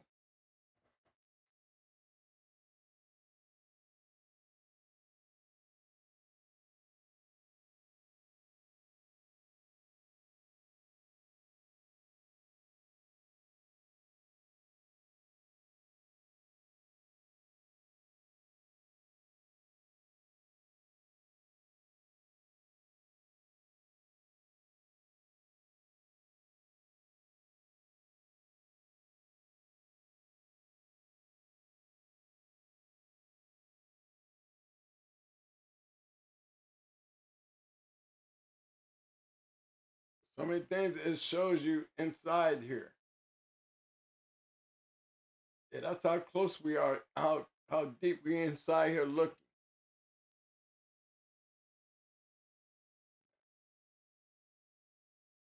You know them because they got a conformity to them that you can't miss it.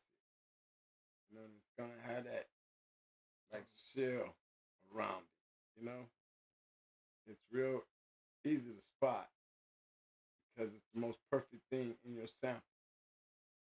They have different shapes, different sizes, even the worms themselves. You know, you just what I'm seeing is just um,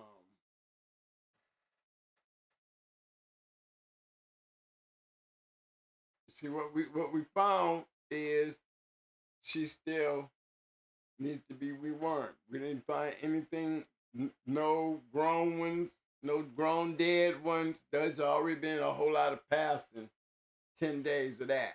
And a lot of them, when they get murked up like that and they fall off into that bow and they'll shit them out. You'll see those little white, the white little lavas and all that stuff coming out. That's because they're cleaning them out.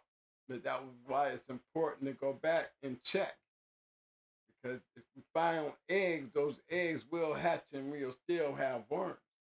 We didn't see too many. We seen a lot. I've seen some few of those lavas, but not no grown ones got caught up in that sample. But that's how you test for worms. And like I said before, we can familiarize ourselves with it. You know what I mean?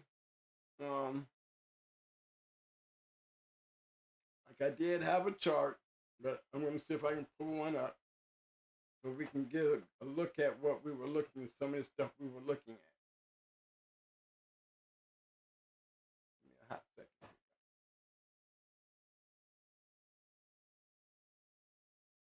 You know, and as you can see, guys, that right there, you know, this here is my, you know, my little scanner I use when we're doing the books. But it has a microscope adapter on it where you can stick it on the microscope. And also screenshot where I can literally print it out or send it to a text message. You know, guys ask me to check their dogs for worms and stuff. I'll take pictures of the worms, point them out to them, and then, you know, text it to them or email it the pictures and stuff so they can see what they need to get things going or what they need to get taken care of. Because if you just got hookworms, you don't find no tapeworms, then there's really no need to be using the high expensive panicure because you're just dealing with hookworms and whipworms and roundworms.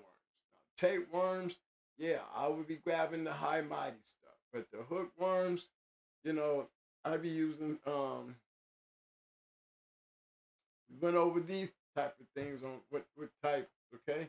But let me just go over the worms themselves.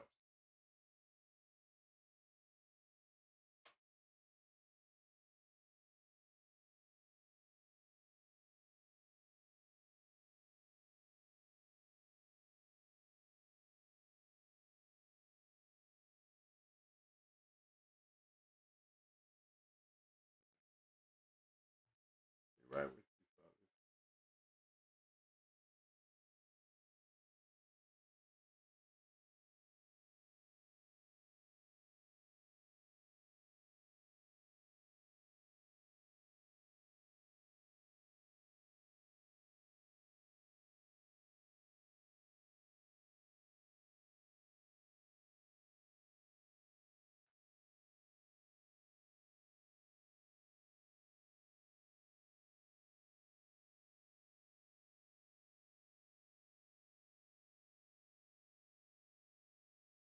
Hold on, I'll be right with you guys.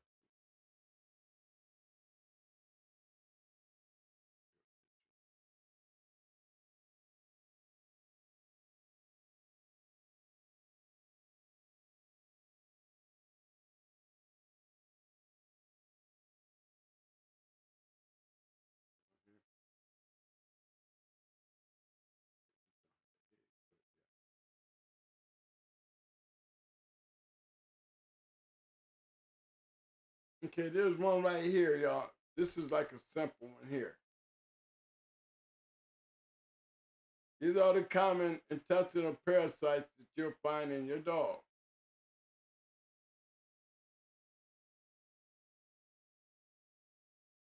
These two right here are to be handled different than these three right here. These three right here, we can do those pretty easily over the counter, but you want to have the right stuff to treat them with. But those are the more common ones that you nearly need to be testing for. If you have fleas, you can automatically assume that you're going to be dealing with tapeworms.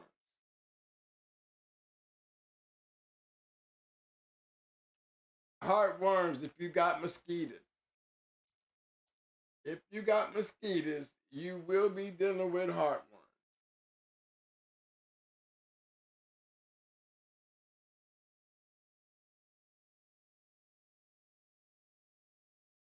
Rhodea, it's another one you have to be careful with, but that you can catch that if you got your dog in real bad condition.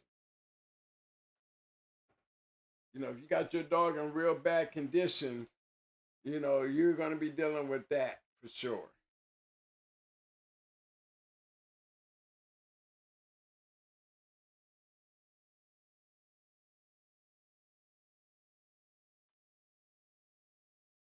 See those little parasites? All right, that's what I be talking about. Seeing them, do you mind? The little guys right there. She shit.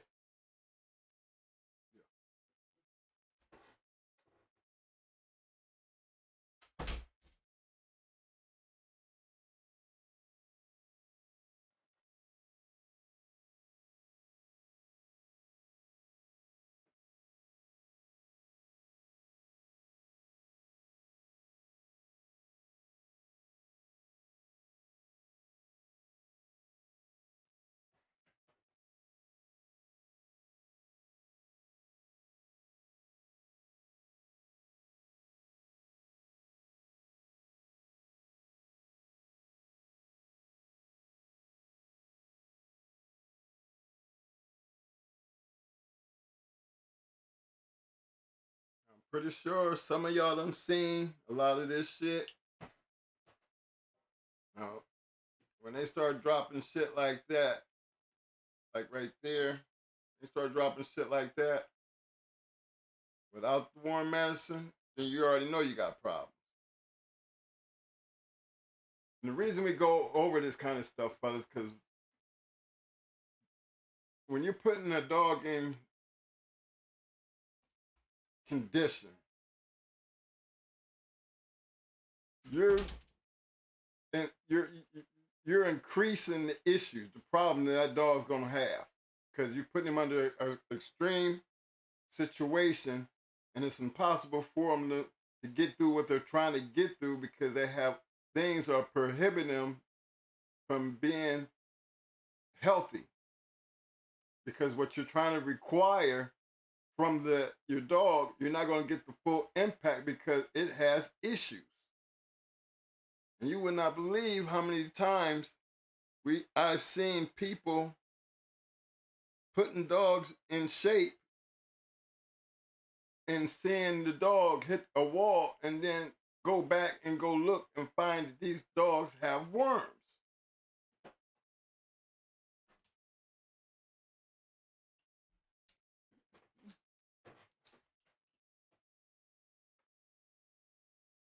Okay, we didn't see the nasty part, right? But these are the things that you're gonna find. That's all. You see those little taggy little things right there, your dog shit? That's worms. And you know you'll see them. You'll see them.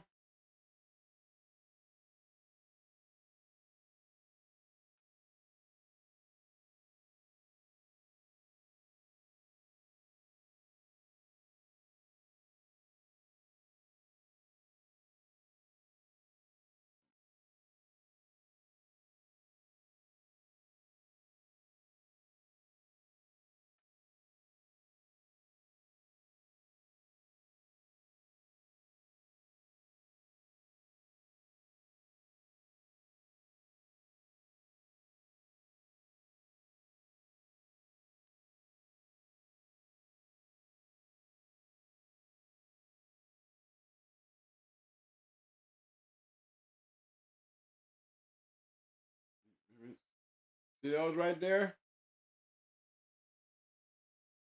And those little things we saw in the thing?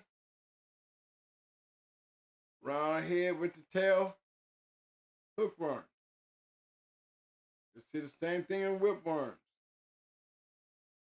Tapeworms look a little different, but you'll know them when you see them.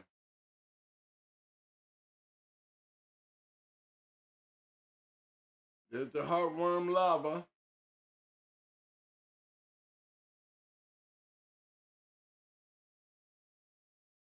See the hookworm? Trying to show you one of that.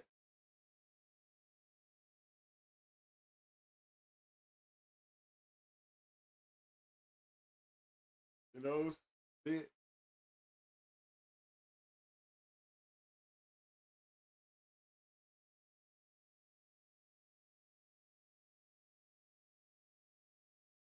Mm-hmm. The egg.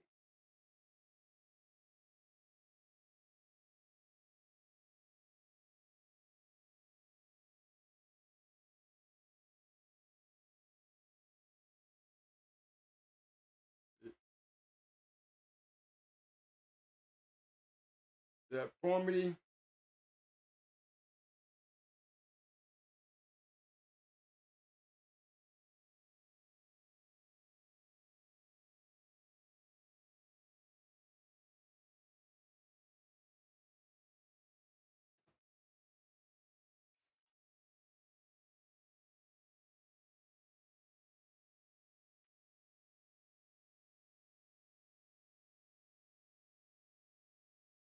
Trying to find the eggs, guys. Trying to find the eggs.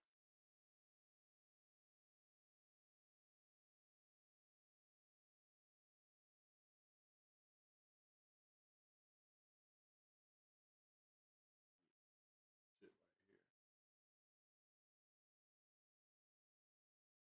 That's a whole lot of them right there.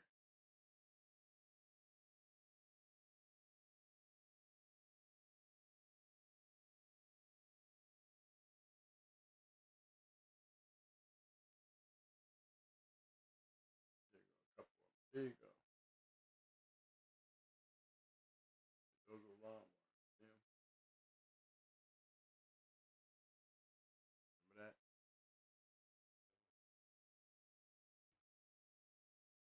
The roundworms, fecal float. This is what you start. This is what you'll see in there.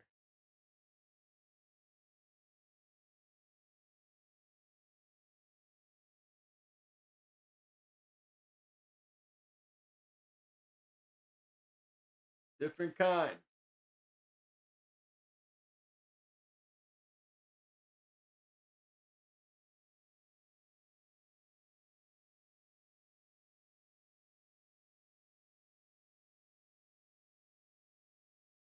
You notice they all have a formality to them. We seen two kinds in there, didn't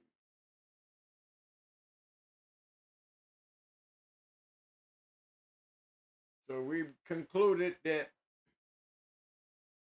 after 10 days, he's dealing with the remnants of the babies now.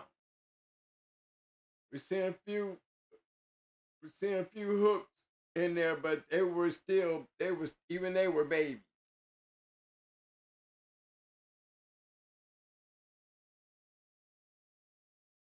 When you get a microscope, you're gonna be identifying this. You're gonna be doing the same thing you see me doing right here. You're gonna get to learn how to identify. You'll notice it in the dog shit. You'll notice it in your microscope. You there's no reason in the world you should not be treating the dog. Today, I'm not teaching you how to treat.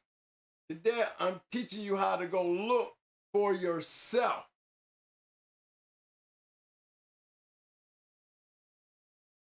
Especially when you got a lot of dogs.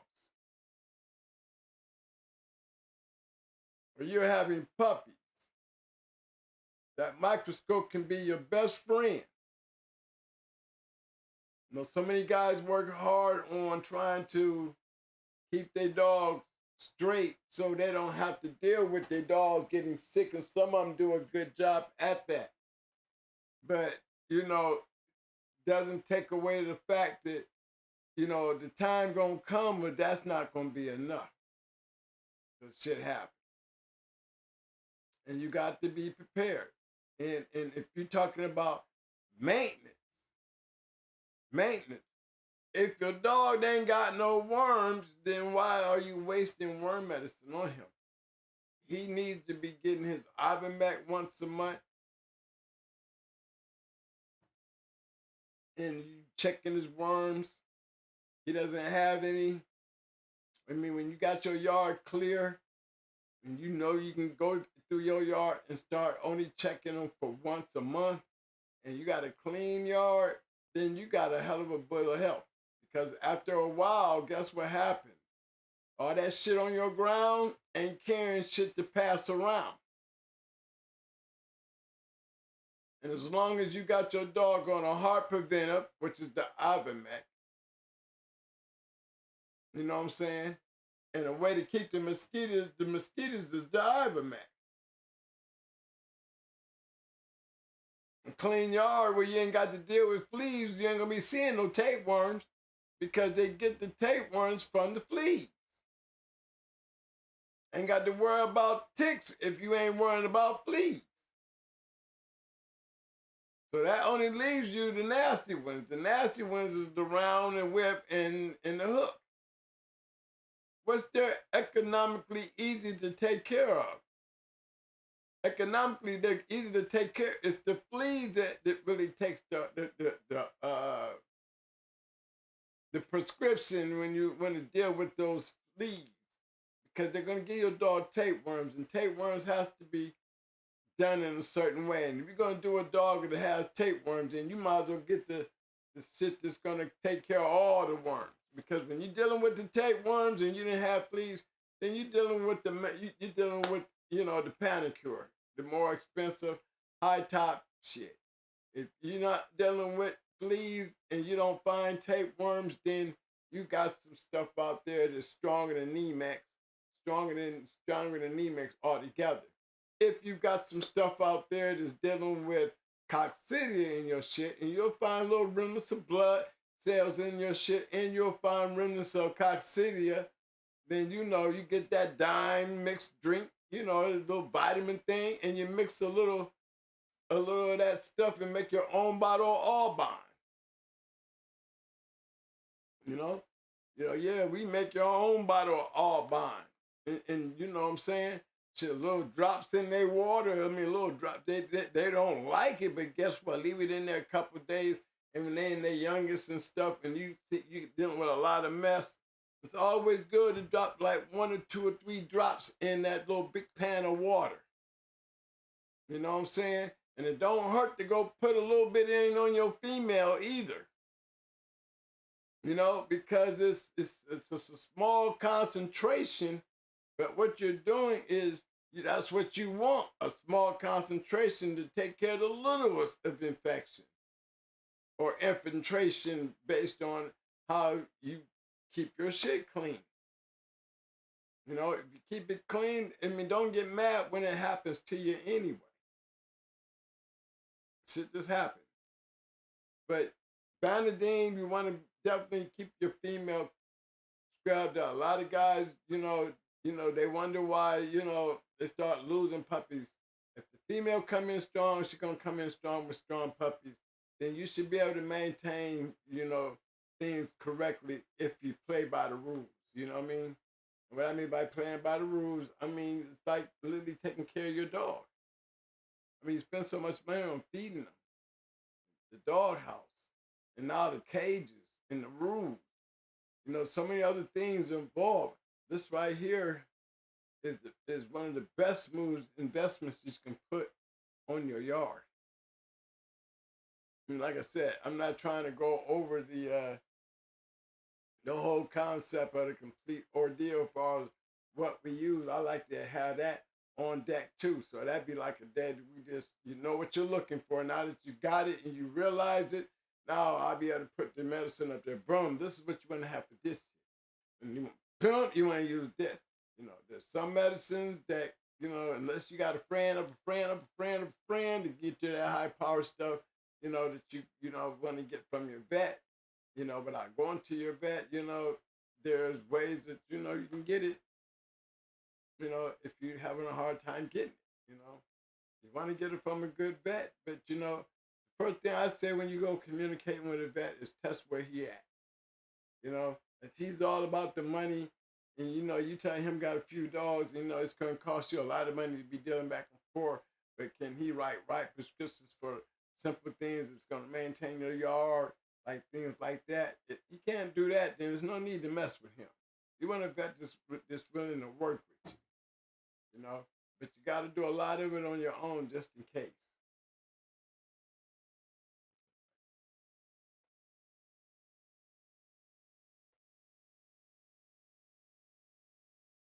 Anybody got any questions?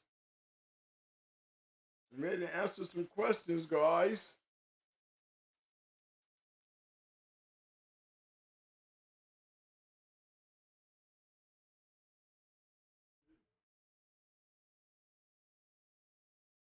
I'm going to put that picture back up right here so y'all can see this stuff.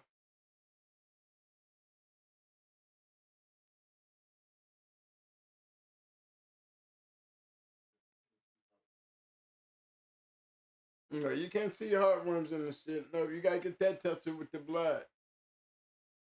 Definitely. Yeah, you want to definitely get that check with the blood.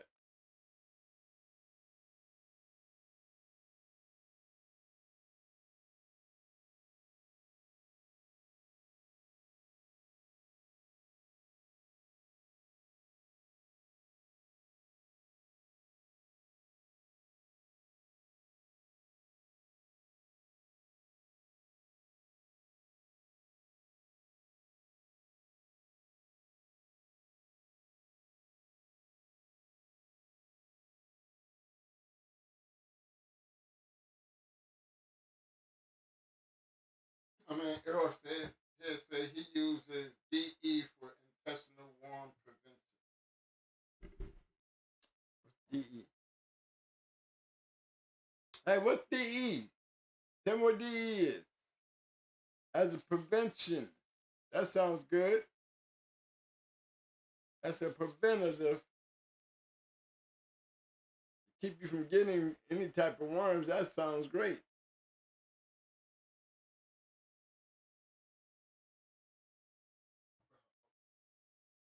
You know, give us some more insights on that, man. Go ahead. With that DE, how often are you treating them? And what does DE mean? Give me a better insight so, you know, so that people out here know.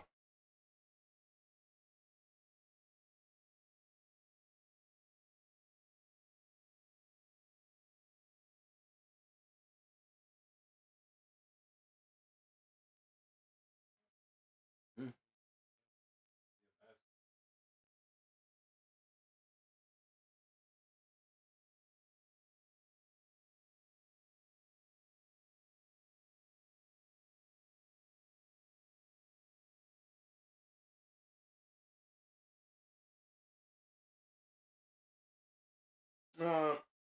First, Rudy Kennels, the horse warmer. It's got the same thing as the Panicure. You know the Fimbazole. Yeah, I'm just gonna put it on the screen right quick to show you what I'm talking about.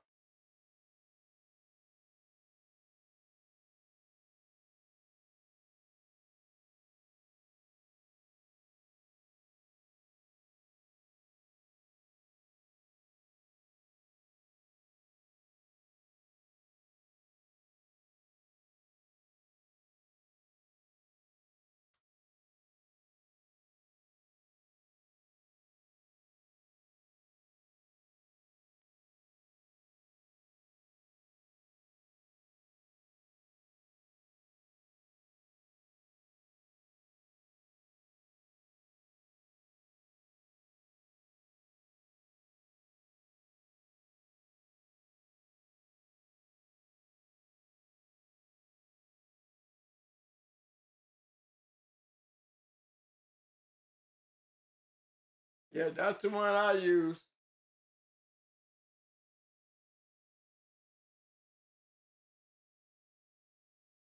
But what you'll notice, that's a whole lot. I don't pay that damn much.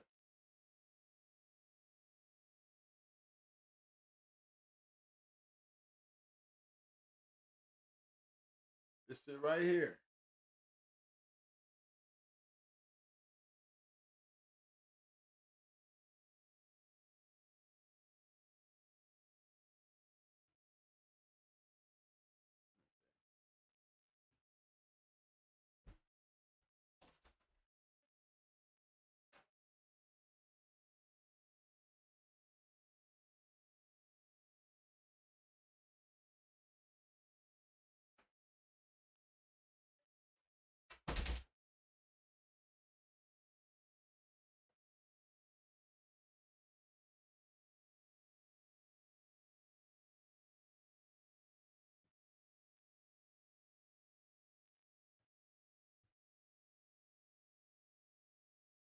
Get 10% safe active ingredient.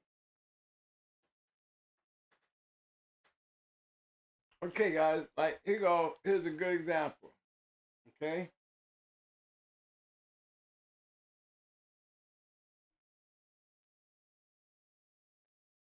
And if you notice, this is not a horse on here.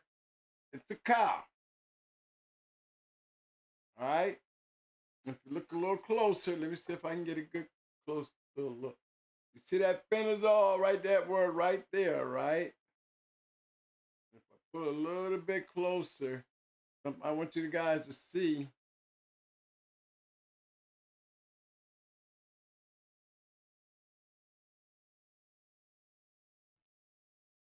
Hold on, he's gonna see if he can focus it in and help me here. Because major stuff that I want you to see.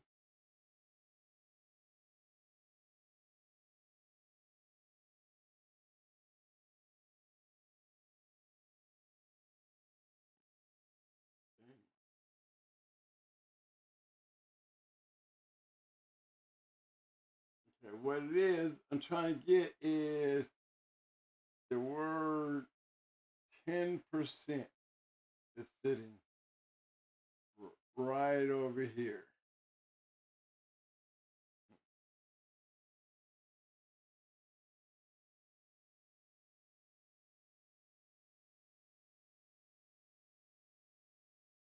That it says paste 10%.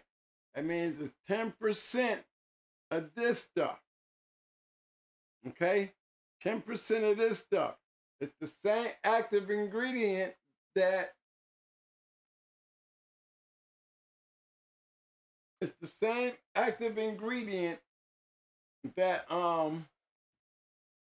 Panacure that you get from the vet is. It's just not the same when it comes to cows, it's 10%. But when it comes to the dog, it's really 22.2% of that prebendazole. I mean, that's what it is. It's for dogs, it's 22.2%. So that means dosing a dog is double the dosage if you're using the 10%. Okay? So if I'm using 10% on, and I'm using it, it's 1 milliliter per 5 pounds. That's 1 milliliter. That's one of those little lines. I mean, one of those little tenths. It's a tenth. Each line on the syringe. You know, you do 5, it's a half. You do 10, it turns into a milliliter or a cc. It's the little lines. Those are, you want one of them per 5 pounds. Okay, so if I said I got a 40 pound dog,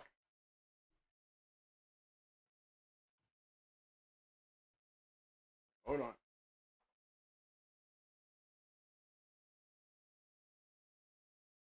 Okay, well, I say I'm doing a 40-pound dog, you know what I'm saying? You know, and I got the milliliter. Remember, we're dealing with 10%, right? So it's 1/10 per 5 pounds. 5, 10, 15, 20, 25, 30, 35, 40. So that's 8. So you're going to be counting 8 lines. All right? Now, those 8 lines, okay, at 10%, okay, we're actually giving them double the dosage. Because the dosage that we're using for the dog is already a double dose. And if it's like I said, it was 8, then I always say, remember those 0.2s? That 0.2, remember I said it's 22.2? Okay, the active ingredient. Okay, so that means we're still adding another 10 tenths because we got 2, 4, 6, 8, 10. Remember the points? 2.2. Remember, you got to add those into the factor. So it would be a 40 pound would be like a 10 tenths. That means I'm counting 10 tenths. That's a whole cc. I mean, a couple cc's. I'm using 8 cc's. I'm usually 10 cc's when I'm warming a dog 3 days in a row. A 40-pound dog, I would be using 10 cc's 3 days in a row. That's a total of 30 cc's of that type of paste. And remember, when you're using that type right there, you're killing everything but heartworms. But that's the prescription type, okay? So, you know, if you're using that right there, that's the high end. That's the kill all. It's going to take care of your hooks, your tapes, your whips, your rounds. It's not going to take care of the hard work. And usually that's what that is usually good for, is when we're dealing with, you know, tapeworms, and some dog that had the fleas real bad, and them tapeworms are really hard to deal with. But that is really the only treatment that you can really give a dog to really get rid of tapeworms, as far as, you know, us not having to go over the counter. You know, even those big old purple pills was okay, but if you really look into it, they're not passing out purple pills at the vet. They was, you know, that you can go on Chewy and buy those little packets of Panicure. You know, those work very well. But what you're doing, go buy those, right? And it's giving you the perfect dosage. You know, 4 grams. You know, there's 4 grams. You know, in a setup for, you know, the weights of the dog. But that's at the 22.2%. All right. But you can get the same stuff off here, like this big old tube, for $67. You know what I mean? And it's going to take you up. By the time you get done doing the math, look at the money you saving. You know, I didn't really get into the calculation of how this work or that work. I'm just telling you, I wasn't buying Panicure, I was buying Safeguard. And I was buying it by the liquid and not the paste. Yeah, I use them both. I don't have a lot of dogs, so I can use the paste. When I had a lot of dogs, I used the, you know, the jug, because I'm measuring it the same way. And I'm also giving it to them 3 days in a row. Just like you do the Panicure if you was buying the one actually for the dog. The other one I would use is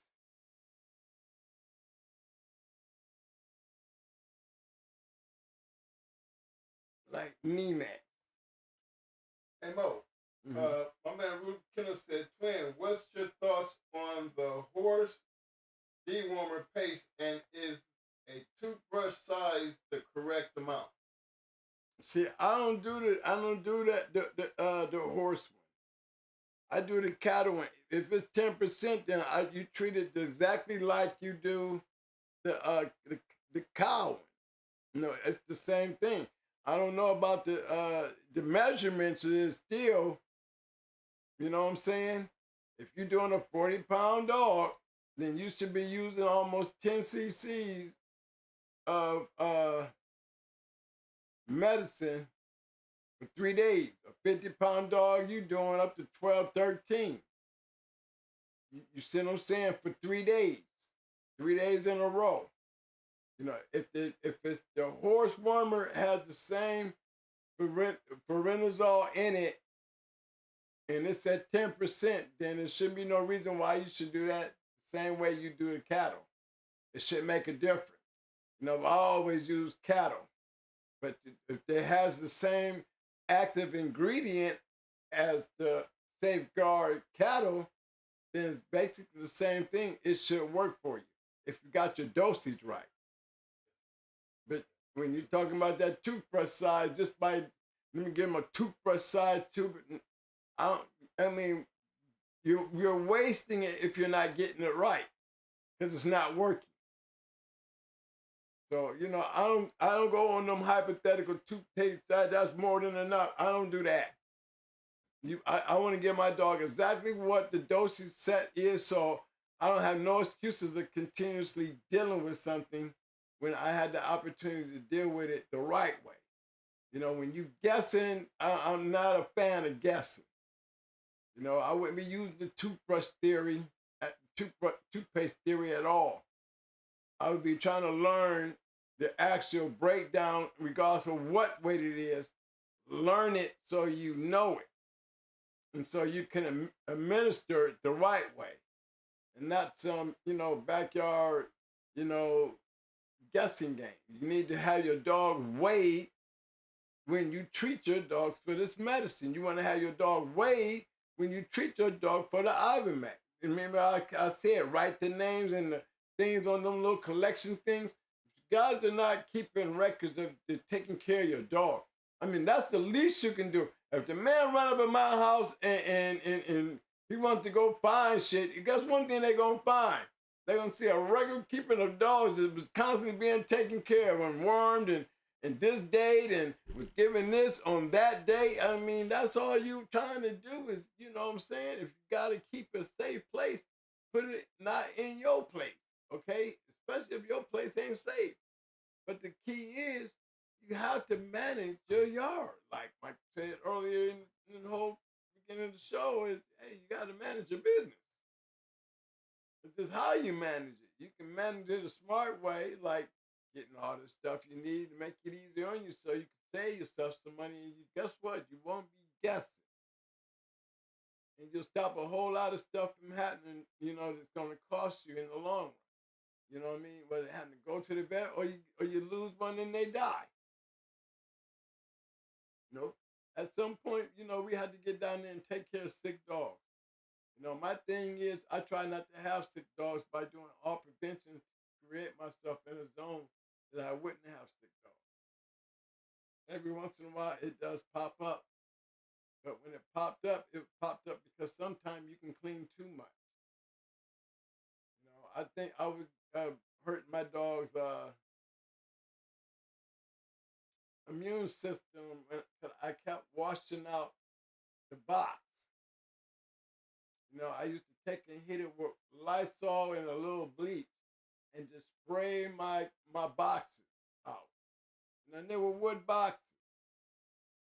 You know, thinking you're rinsing that shit off, but guess what? After a while, guys, that wood became poison in itself, especially sitting out there on the farm, out there in that open field where you thinking, you know, they got little fans going in, but the box itself is baking. But the fumes from the wood was killing my dog's immunity. I was having healthy puppies just getting sick, not getting skinny or nothing, but just dying, dropping dead. And then keeping Sassy in there one time, you know, her puppies came out. First time, you know, when I told y'all she just came out, started killing off her pups, it was like either I was breeding her too much, you know what I'm saying? Or the indicator was there that, you know, that bleach in area, me keeping it so clean and having them in them hot boxes, the fumes was causing problems. Just like the straw. You don't get the right straw. Don't be using hay, use straw. You know, some straw carry mold and things like that. And when you go putting that straw over that washed clean floor, it soaks all that stuff into your straw. And that can become poison. These are the things that I had to learn being, you know, that I was a fanatic when it came to keeping my shit clean. You know, I rather put towel on my puppy floor and my cages outside. You know what I'm saying? If I had a choice to put anything on the floor, it would be tile. I would have somebody even put it in there with the grot and everything. Because then I could spray it off, wash it off, scrub it off. I got a nice floor. You know, the only thing bad about that is, you see, my thing is when we using these cages, we're making a big mistake. You know what would be so much easier when you got a pen that you're dealing with, that you got to spray it out, you know, and we just be spraying it all over the ground and shit. You know, it might be falling down on the ground and floor. Put a damn little, you know, if you don't know the AC game, go to the side of your house if you got an AC and see if it's going up to an attic or something. You'll see this long old, looks like a gutter, but it's a pipe cover. It's covering the pipe going up the house. Take that mindset of that pipe cover and imagine putting it on your puppy pen. Right there on the back side. You know what I mean? And bring it just up high enough that when you go to spraying, you can spray right into that thing. Remember, when you go to set your wood down on your floor, you set that right between your wood and floor. That little thing is going to be sitting right up. So when you go to spraying your shit, sprayer right there in that little thing right there and have that shit going somewhere where you can get rid of it. Instead of letting this pollute the ground, because the dogs get sick off of that shit too. Illuminating out the ground is constant evaporation. So, you know, the moisture gonna bring a lot of shit up there. And the next thing you know, the whole bottom of your shit is contaminated. You don't even know it. You know, so many litters, your shit start getting sick and things don't start looking right. You know, don't put your dogs in, keep in the same place you keep your puppies and all that shit. I mean, there's certain rules to the thing, man, because these are the things you have to look out for. You know, the best way to do it is to have a direction for that shit to go. That was my philosophy. Stick one of them right there, and instead of letting just spraying your shit right all over into the yard, spray that shit into that little damn tin, whatever, little gutter thing that directed where you got all your shit you want to go somewhere, send it somewhere, get your 55, a little jug, you know, we already use drums, cut 1 in half and run that shit down that way, man, where you got a runoff. You know, but one thing you're trying to do is keep it away from the ground where it just saturates right there in the ground day after day after day after day after day. Even though you're keeping the top part clean, the bottom part is getting fucked up. Even with you guys with these pretty kennels out there, just going out there on that concrete floor or whatever kind of floor, the wood floor with the slits and shit where you can spray out. You got to start directing that shit, because if you just got the open gaps and you got shit going right on down, straight down to the bottom, and just imagine what's under your pen is like. And it's still wood, still moisture, still disease and mold all up under that shit.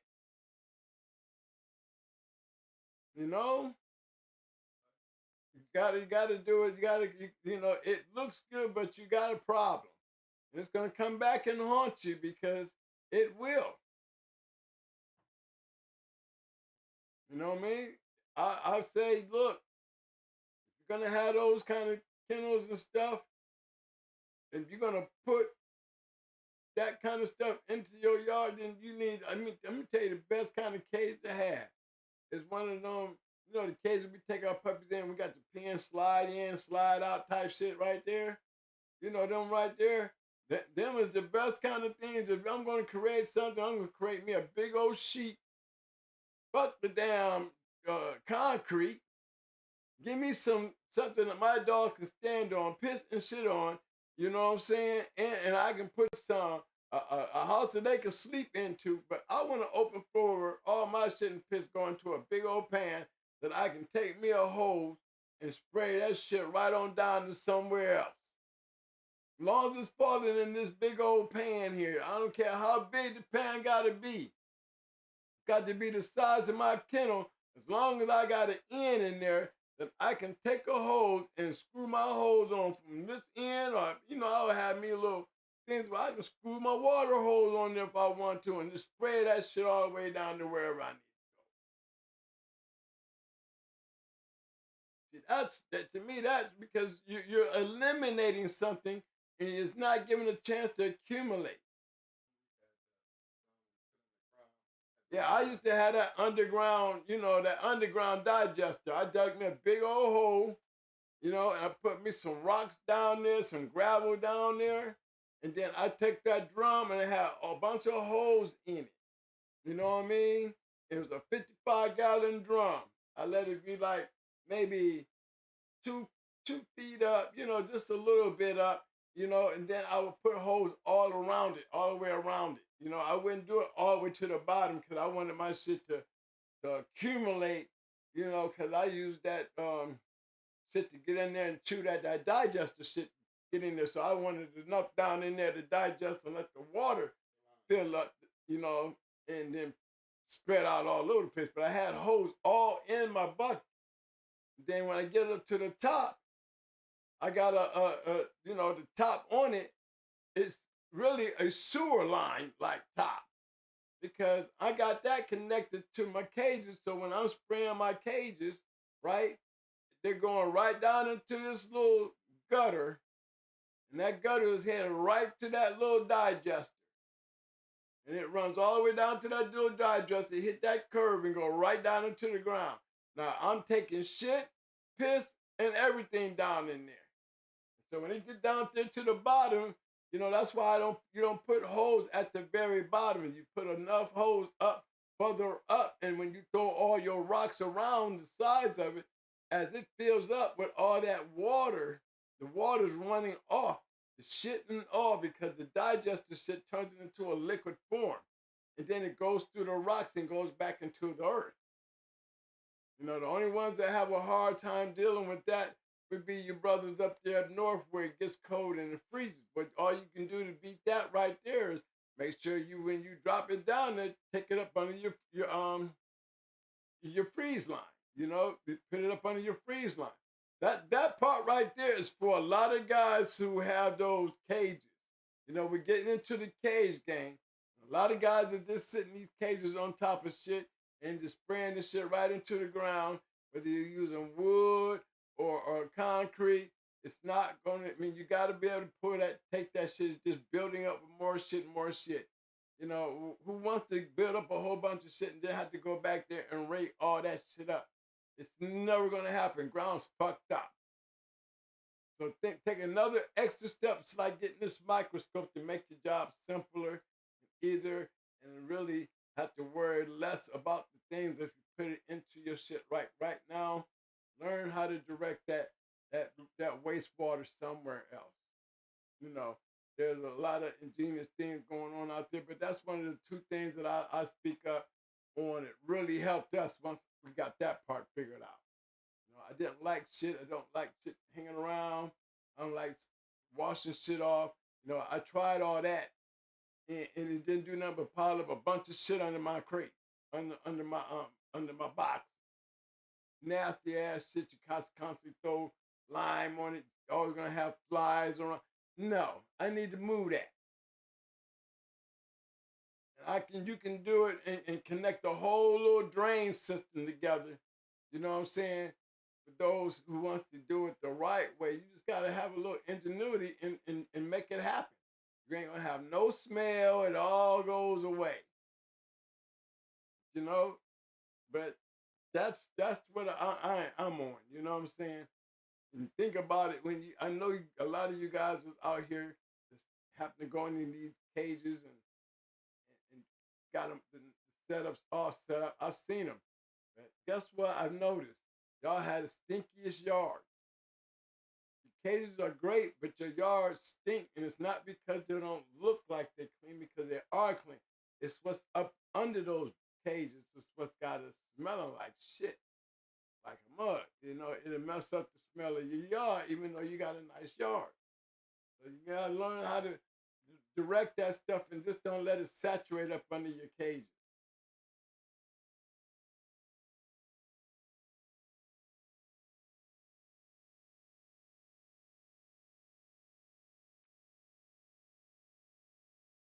$11. That sounded like that was a good one. Anybody got anything to ask? Any questions, fellas? You know, I told you I was gonna come in here and do that tonight, man. And this is really for a lot of green guys and a lot of for my old school peoples too, because when they think about what I'm saying, you know, they'll see a lot of stuff. If you in the motion and notion of raising a lot of dogs, things that I said today will really make you think twice about, you know what? You're right, making a lot of sense, because guess what? I can put a little here. It can save me a whole lot for me to do other things over there. And it will. I want to give a big shout out to my man Arrowhead Kennels out there. He been on point. He's just giving up receipts for basically everything that you're saying. So, you know, big shout out to my man Arrowhead Kennels. What is that, Mike? He's on point. He's on point. But thank you, Arrowhead. Hope everybody understand what I'm saying, because it really makes a big deal. You know, it really keeps shit down. Yeah, on all angles. People don't complain. Your yard won't complain. Your dogs won't complain or get sick, you know, and you get into this motion, man, where, you know, you really don't need medicine once you get it all straightened out. The only medicine you should be worried about is giving every day, man. Every month for the rest of all your dog's life is very important. It's the ivermectin. The ivermectin is very important. Unless you live in Alaska and you don't have mosquitoes, ivermectin is very important. I mean, Airhead Kennel said the main thing when deworming with phenobenzole is to use 3 days in a row. Tell him again, my man. 3 days in a row. And then come back 10 days later. Then come back 10 days later and check. You come back 10 days later and check. If you can't find nothing, hallelujah.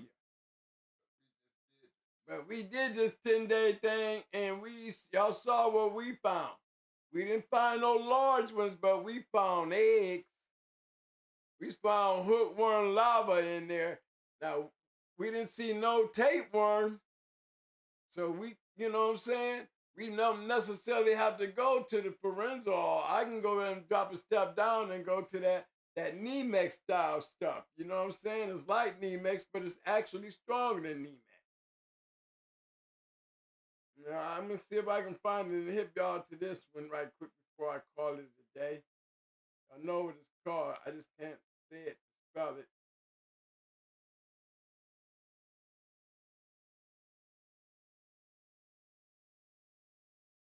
Here you go, right here. This is what it look like. This stuff right here is what I'll be telling y'all, get this stuff right here. You want for y'all that don't know, see what it says? Stronger than Nemex. Nemex is like 10% of this stuff right, this thing right here. This stuff is 50 milligrams. 50 milligrams. This is what you put if you ain't got tapeworms, and this is what I would use as an alternative. If I'm gonna put my puppies on something, this is what I'm gonna put my puppies on. Just gotta know how to use it because Nemex works very well with puppies. This stuff is 10 times stronger than Nemex. So you have to be wise when you give it to your puppies and be careful. But this is, that's that thing right there. Nemex is okay, but Nemex, for the money, this is the Nemex you want to use.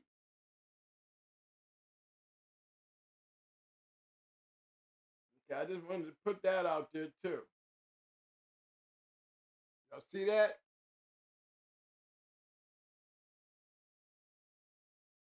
So the safeguard and that stuff right there is all I use. I use my ivermectin. You know what I'm saying? And I keep that all bond solution, that Dine, and that I forgot what it's called, but I'll get it to you guys, let you know. But those two things right there, all those things right there, I use for maintenance on the yard. I do keep my bottle of penicillin. They took a lot of that stuff off the market, but if you can find it, get it. Because, you're going to need it.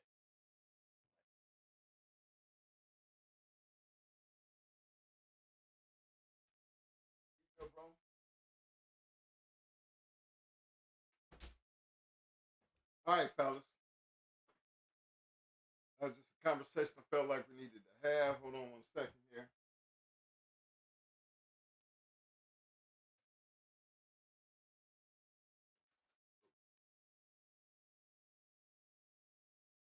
All right. That's just a conversation I think we needed to have. I mean, I thought it was important that we went over this stuff because, believe it or not, I had some good friends of mine that lost a real good dog. I mean, it was actually two. And two good dogs died because of lack of maintenance. it kind of hurt me because I was like, I was into these two dogs. Loved them. I mean, two good prospects. You know what I'm saying? And trying to get them to do the wall climbing, the treadmill racing. So they trying to, do their little pre-keep thing, and everything was working fine. And all of a sudden, things went bad quickly. How you gonna have a dog that things just go bad in the middle of a keep? And Mo went in doing his doctor thing and was shocked that they jumped out there doing that and didn't go as far as checking them for worms or anything. And one of them died. Got too bad. Then again, that's just again the lack of knowing what to do. I think if Mo had had the dog, the dog would have still been living. Mo got this thing. He just ain't gonna let nothing die. He's giving all the right kind of stuff to do that. And then if you're not aware of how to do that, once they get that bad, and you're not giving them the proper attention and care, they're gonna die on you. So it kind of bothered me that bad to where that's why I said, hey, we need to have this conversation. I see enough crazy shit on Facebook, with all these different things that's going on and all these different ideals and people putting shit out there. And it's kind of like, by the time he figure out whichever one he gonna do and whichever one's gonna work, damn dog gonna die. And that's eventually on one of them. I've seen that happen too. So I figured, we need to start getting some direction and getting some understanding what it takes to raise these damn dogs. So this part right here is important. And I very seldom see people talk about this part. Very seldom see people talk about this part. I'm taking it where everybody's supposed to know, but no, everybody don't know. Because the people I'm talking about, they're very pretty experienced dog men. But you would think that you would know better than that to see that happen, losing such a great dog like that. That hurts. Hurts them, actually hurt us. Because, I believed in the dog. Dog had a future. Came from some good stock. And for that to happen, it's a hurting feeling. So, hopefully, if there's anybody out there who's watching this show, know it might not be interesting, but I'm pretty sure someone out there is going to take this information and they're going to use it. They're going to see why we done what we done. I remember we got years under our belt. I don't know how many people, not too many people had as many dogs that we had. And trust me, we don't go out and buy dogs. And look at the breedings. Look how our dogs are bred. Remember, we don't breed, very rarely do we breed anything that's not a champion or a grand champion. So you can almost say we had a very expensive yard. So we couldn't really afford to have dogs getting stolen. So, we had to fix that shit. You put cameras in that, cameras end up there, now you got to put sound. Look at all the changes over time and adjustments that we had to make to when we had to become masters at it.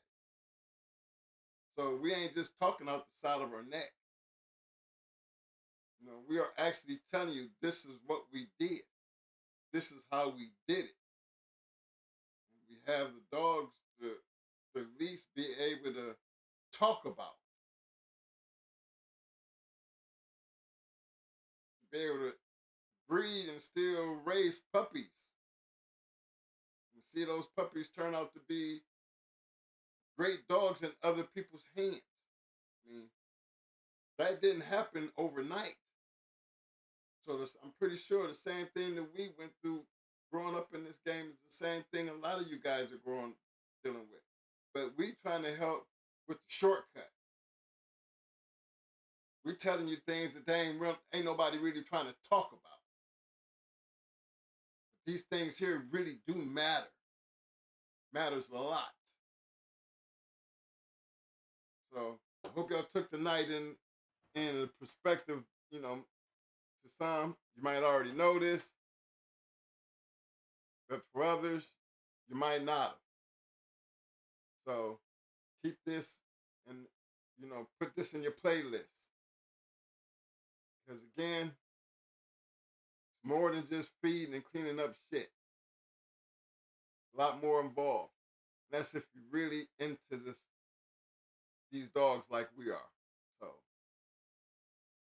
as we close it down tonight, hold on, let me get y'all this one more thing. Cause I want y'all to get up on my new commercial right here. If you are into the amazing world of the Pit Bull Terrier, you need to order your copy of My Life and Times with the American Pit Bull Terrier by James Crenshaw. This hardbound book consists of 248 pages and includes many famous dogs owned and conditioned by James Crenshaw. The book also includes James Crenshaw's full keep, plus all his conditioning and selection methods. Don't miss out on this ultimate guide for game and sporting dog owners. Order your brand new copy for only $250 and learn the proper technique for keeping game dogs. Y'all remember, take that number down.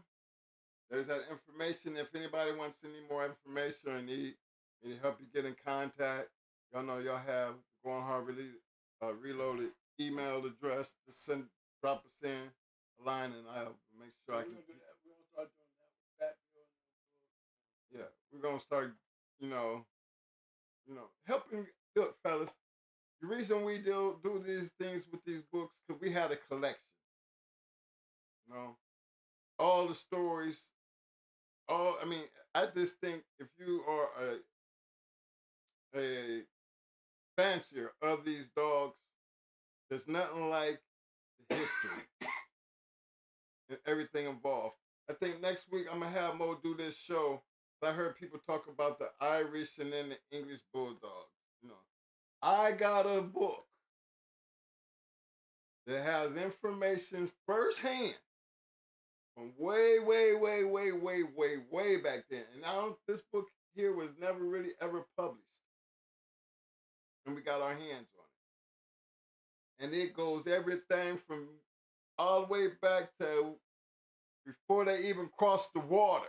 What made them do what they did, and they can tell you all the little intricate details. You know, some people might tell you through the word of mouth, and you know, or something they read or something they heard.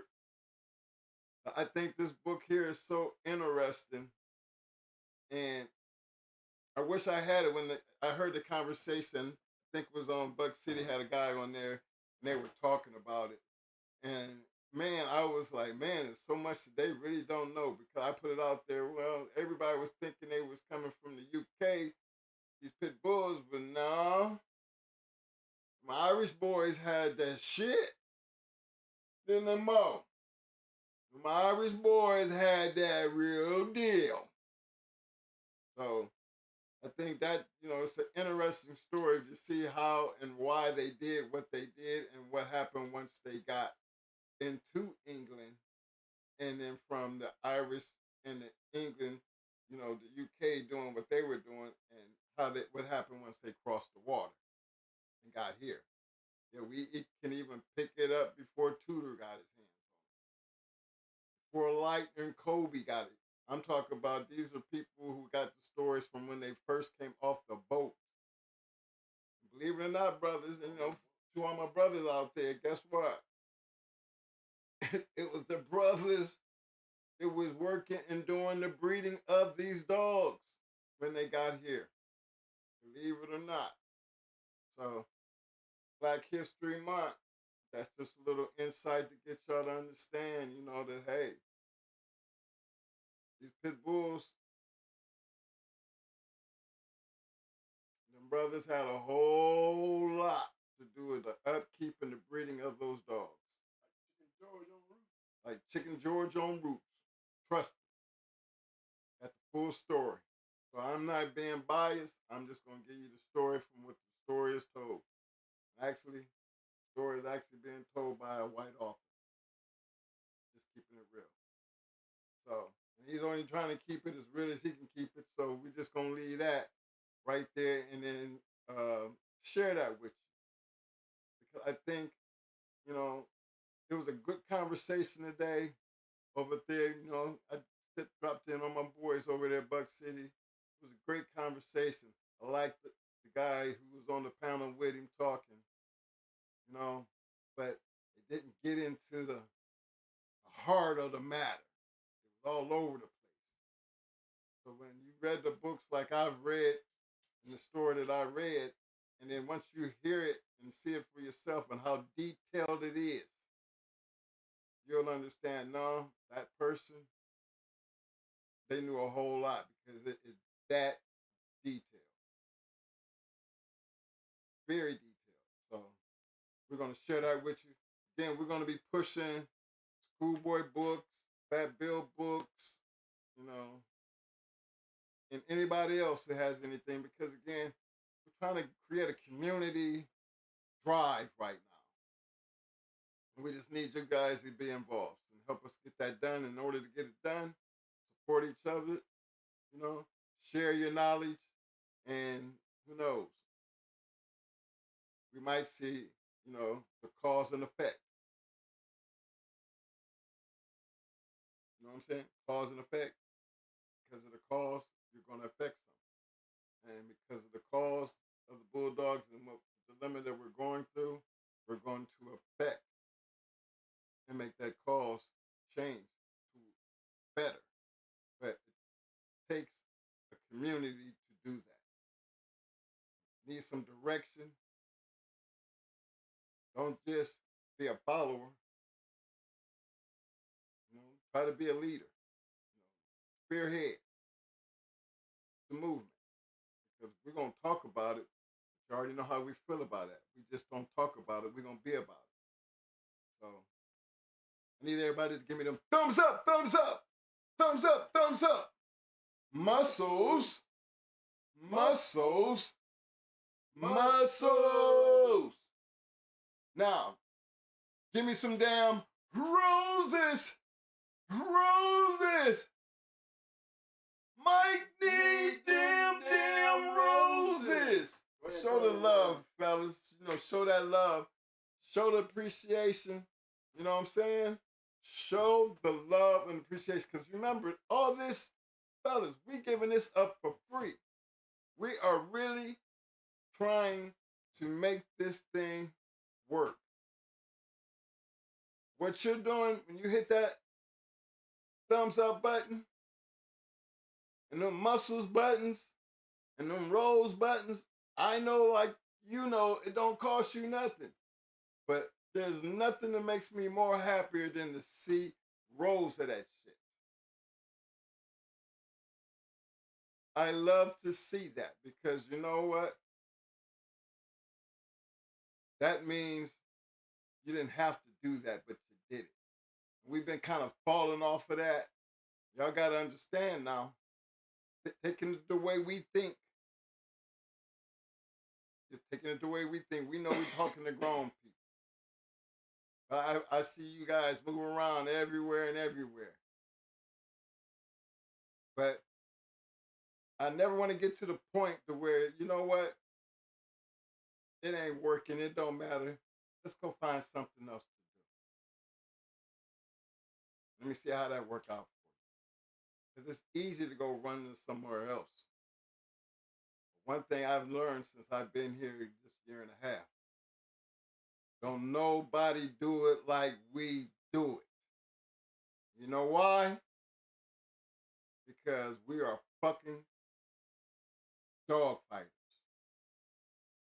Period. That was our past. That was our life. Damn all that other bullshit that's going on. I can give you receipts.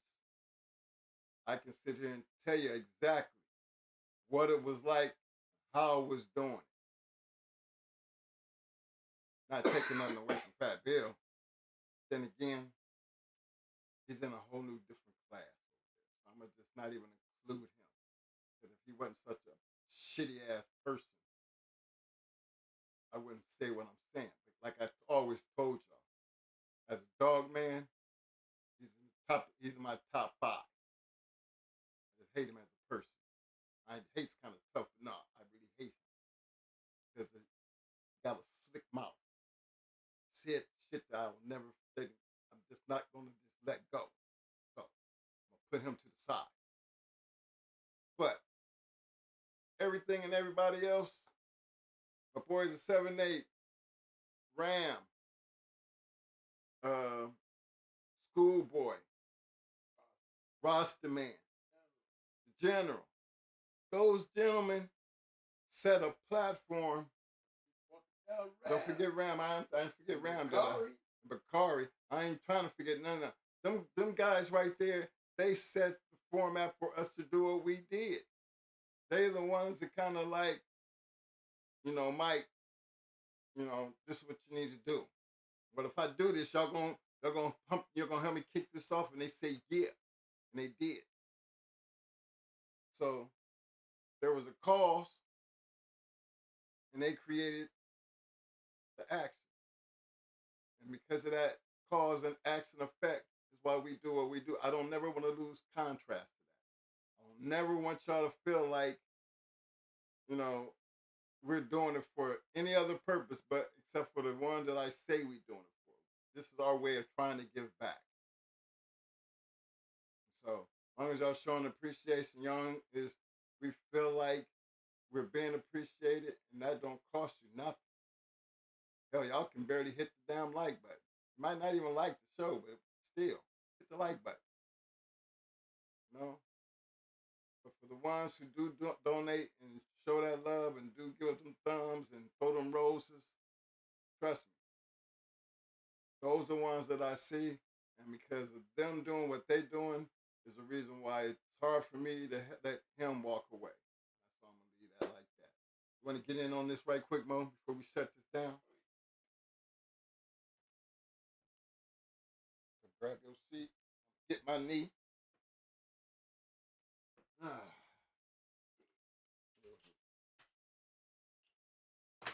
Tired.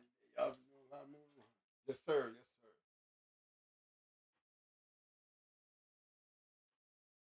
Well,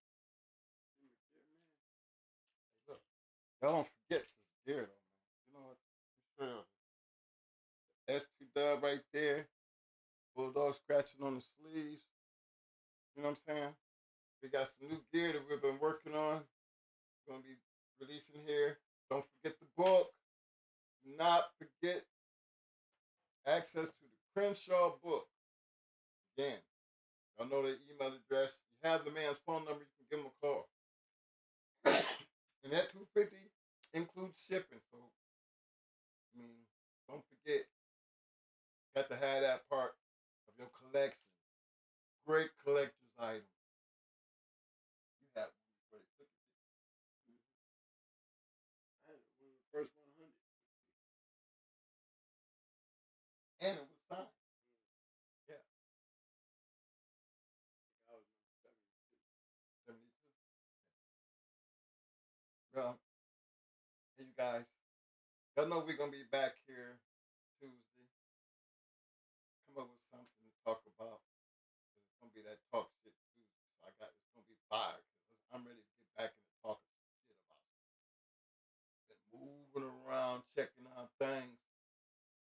When it comes to these Bulldogs, you know what?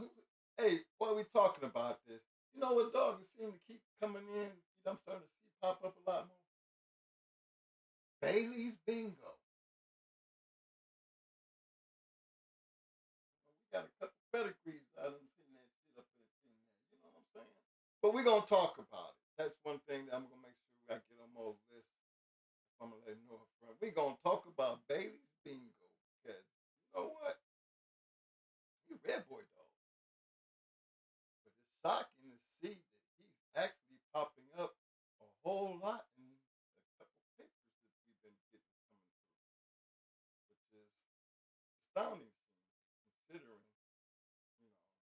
Yellow and Mayday and all that other shit. Tab and all them other dogs. I'm kind of like, whoa, where's this coming from?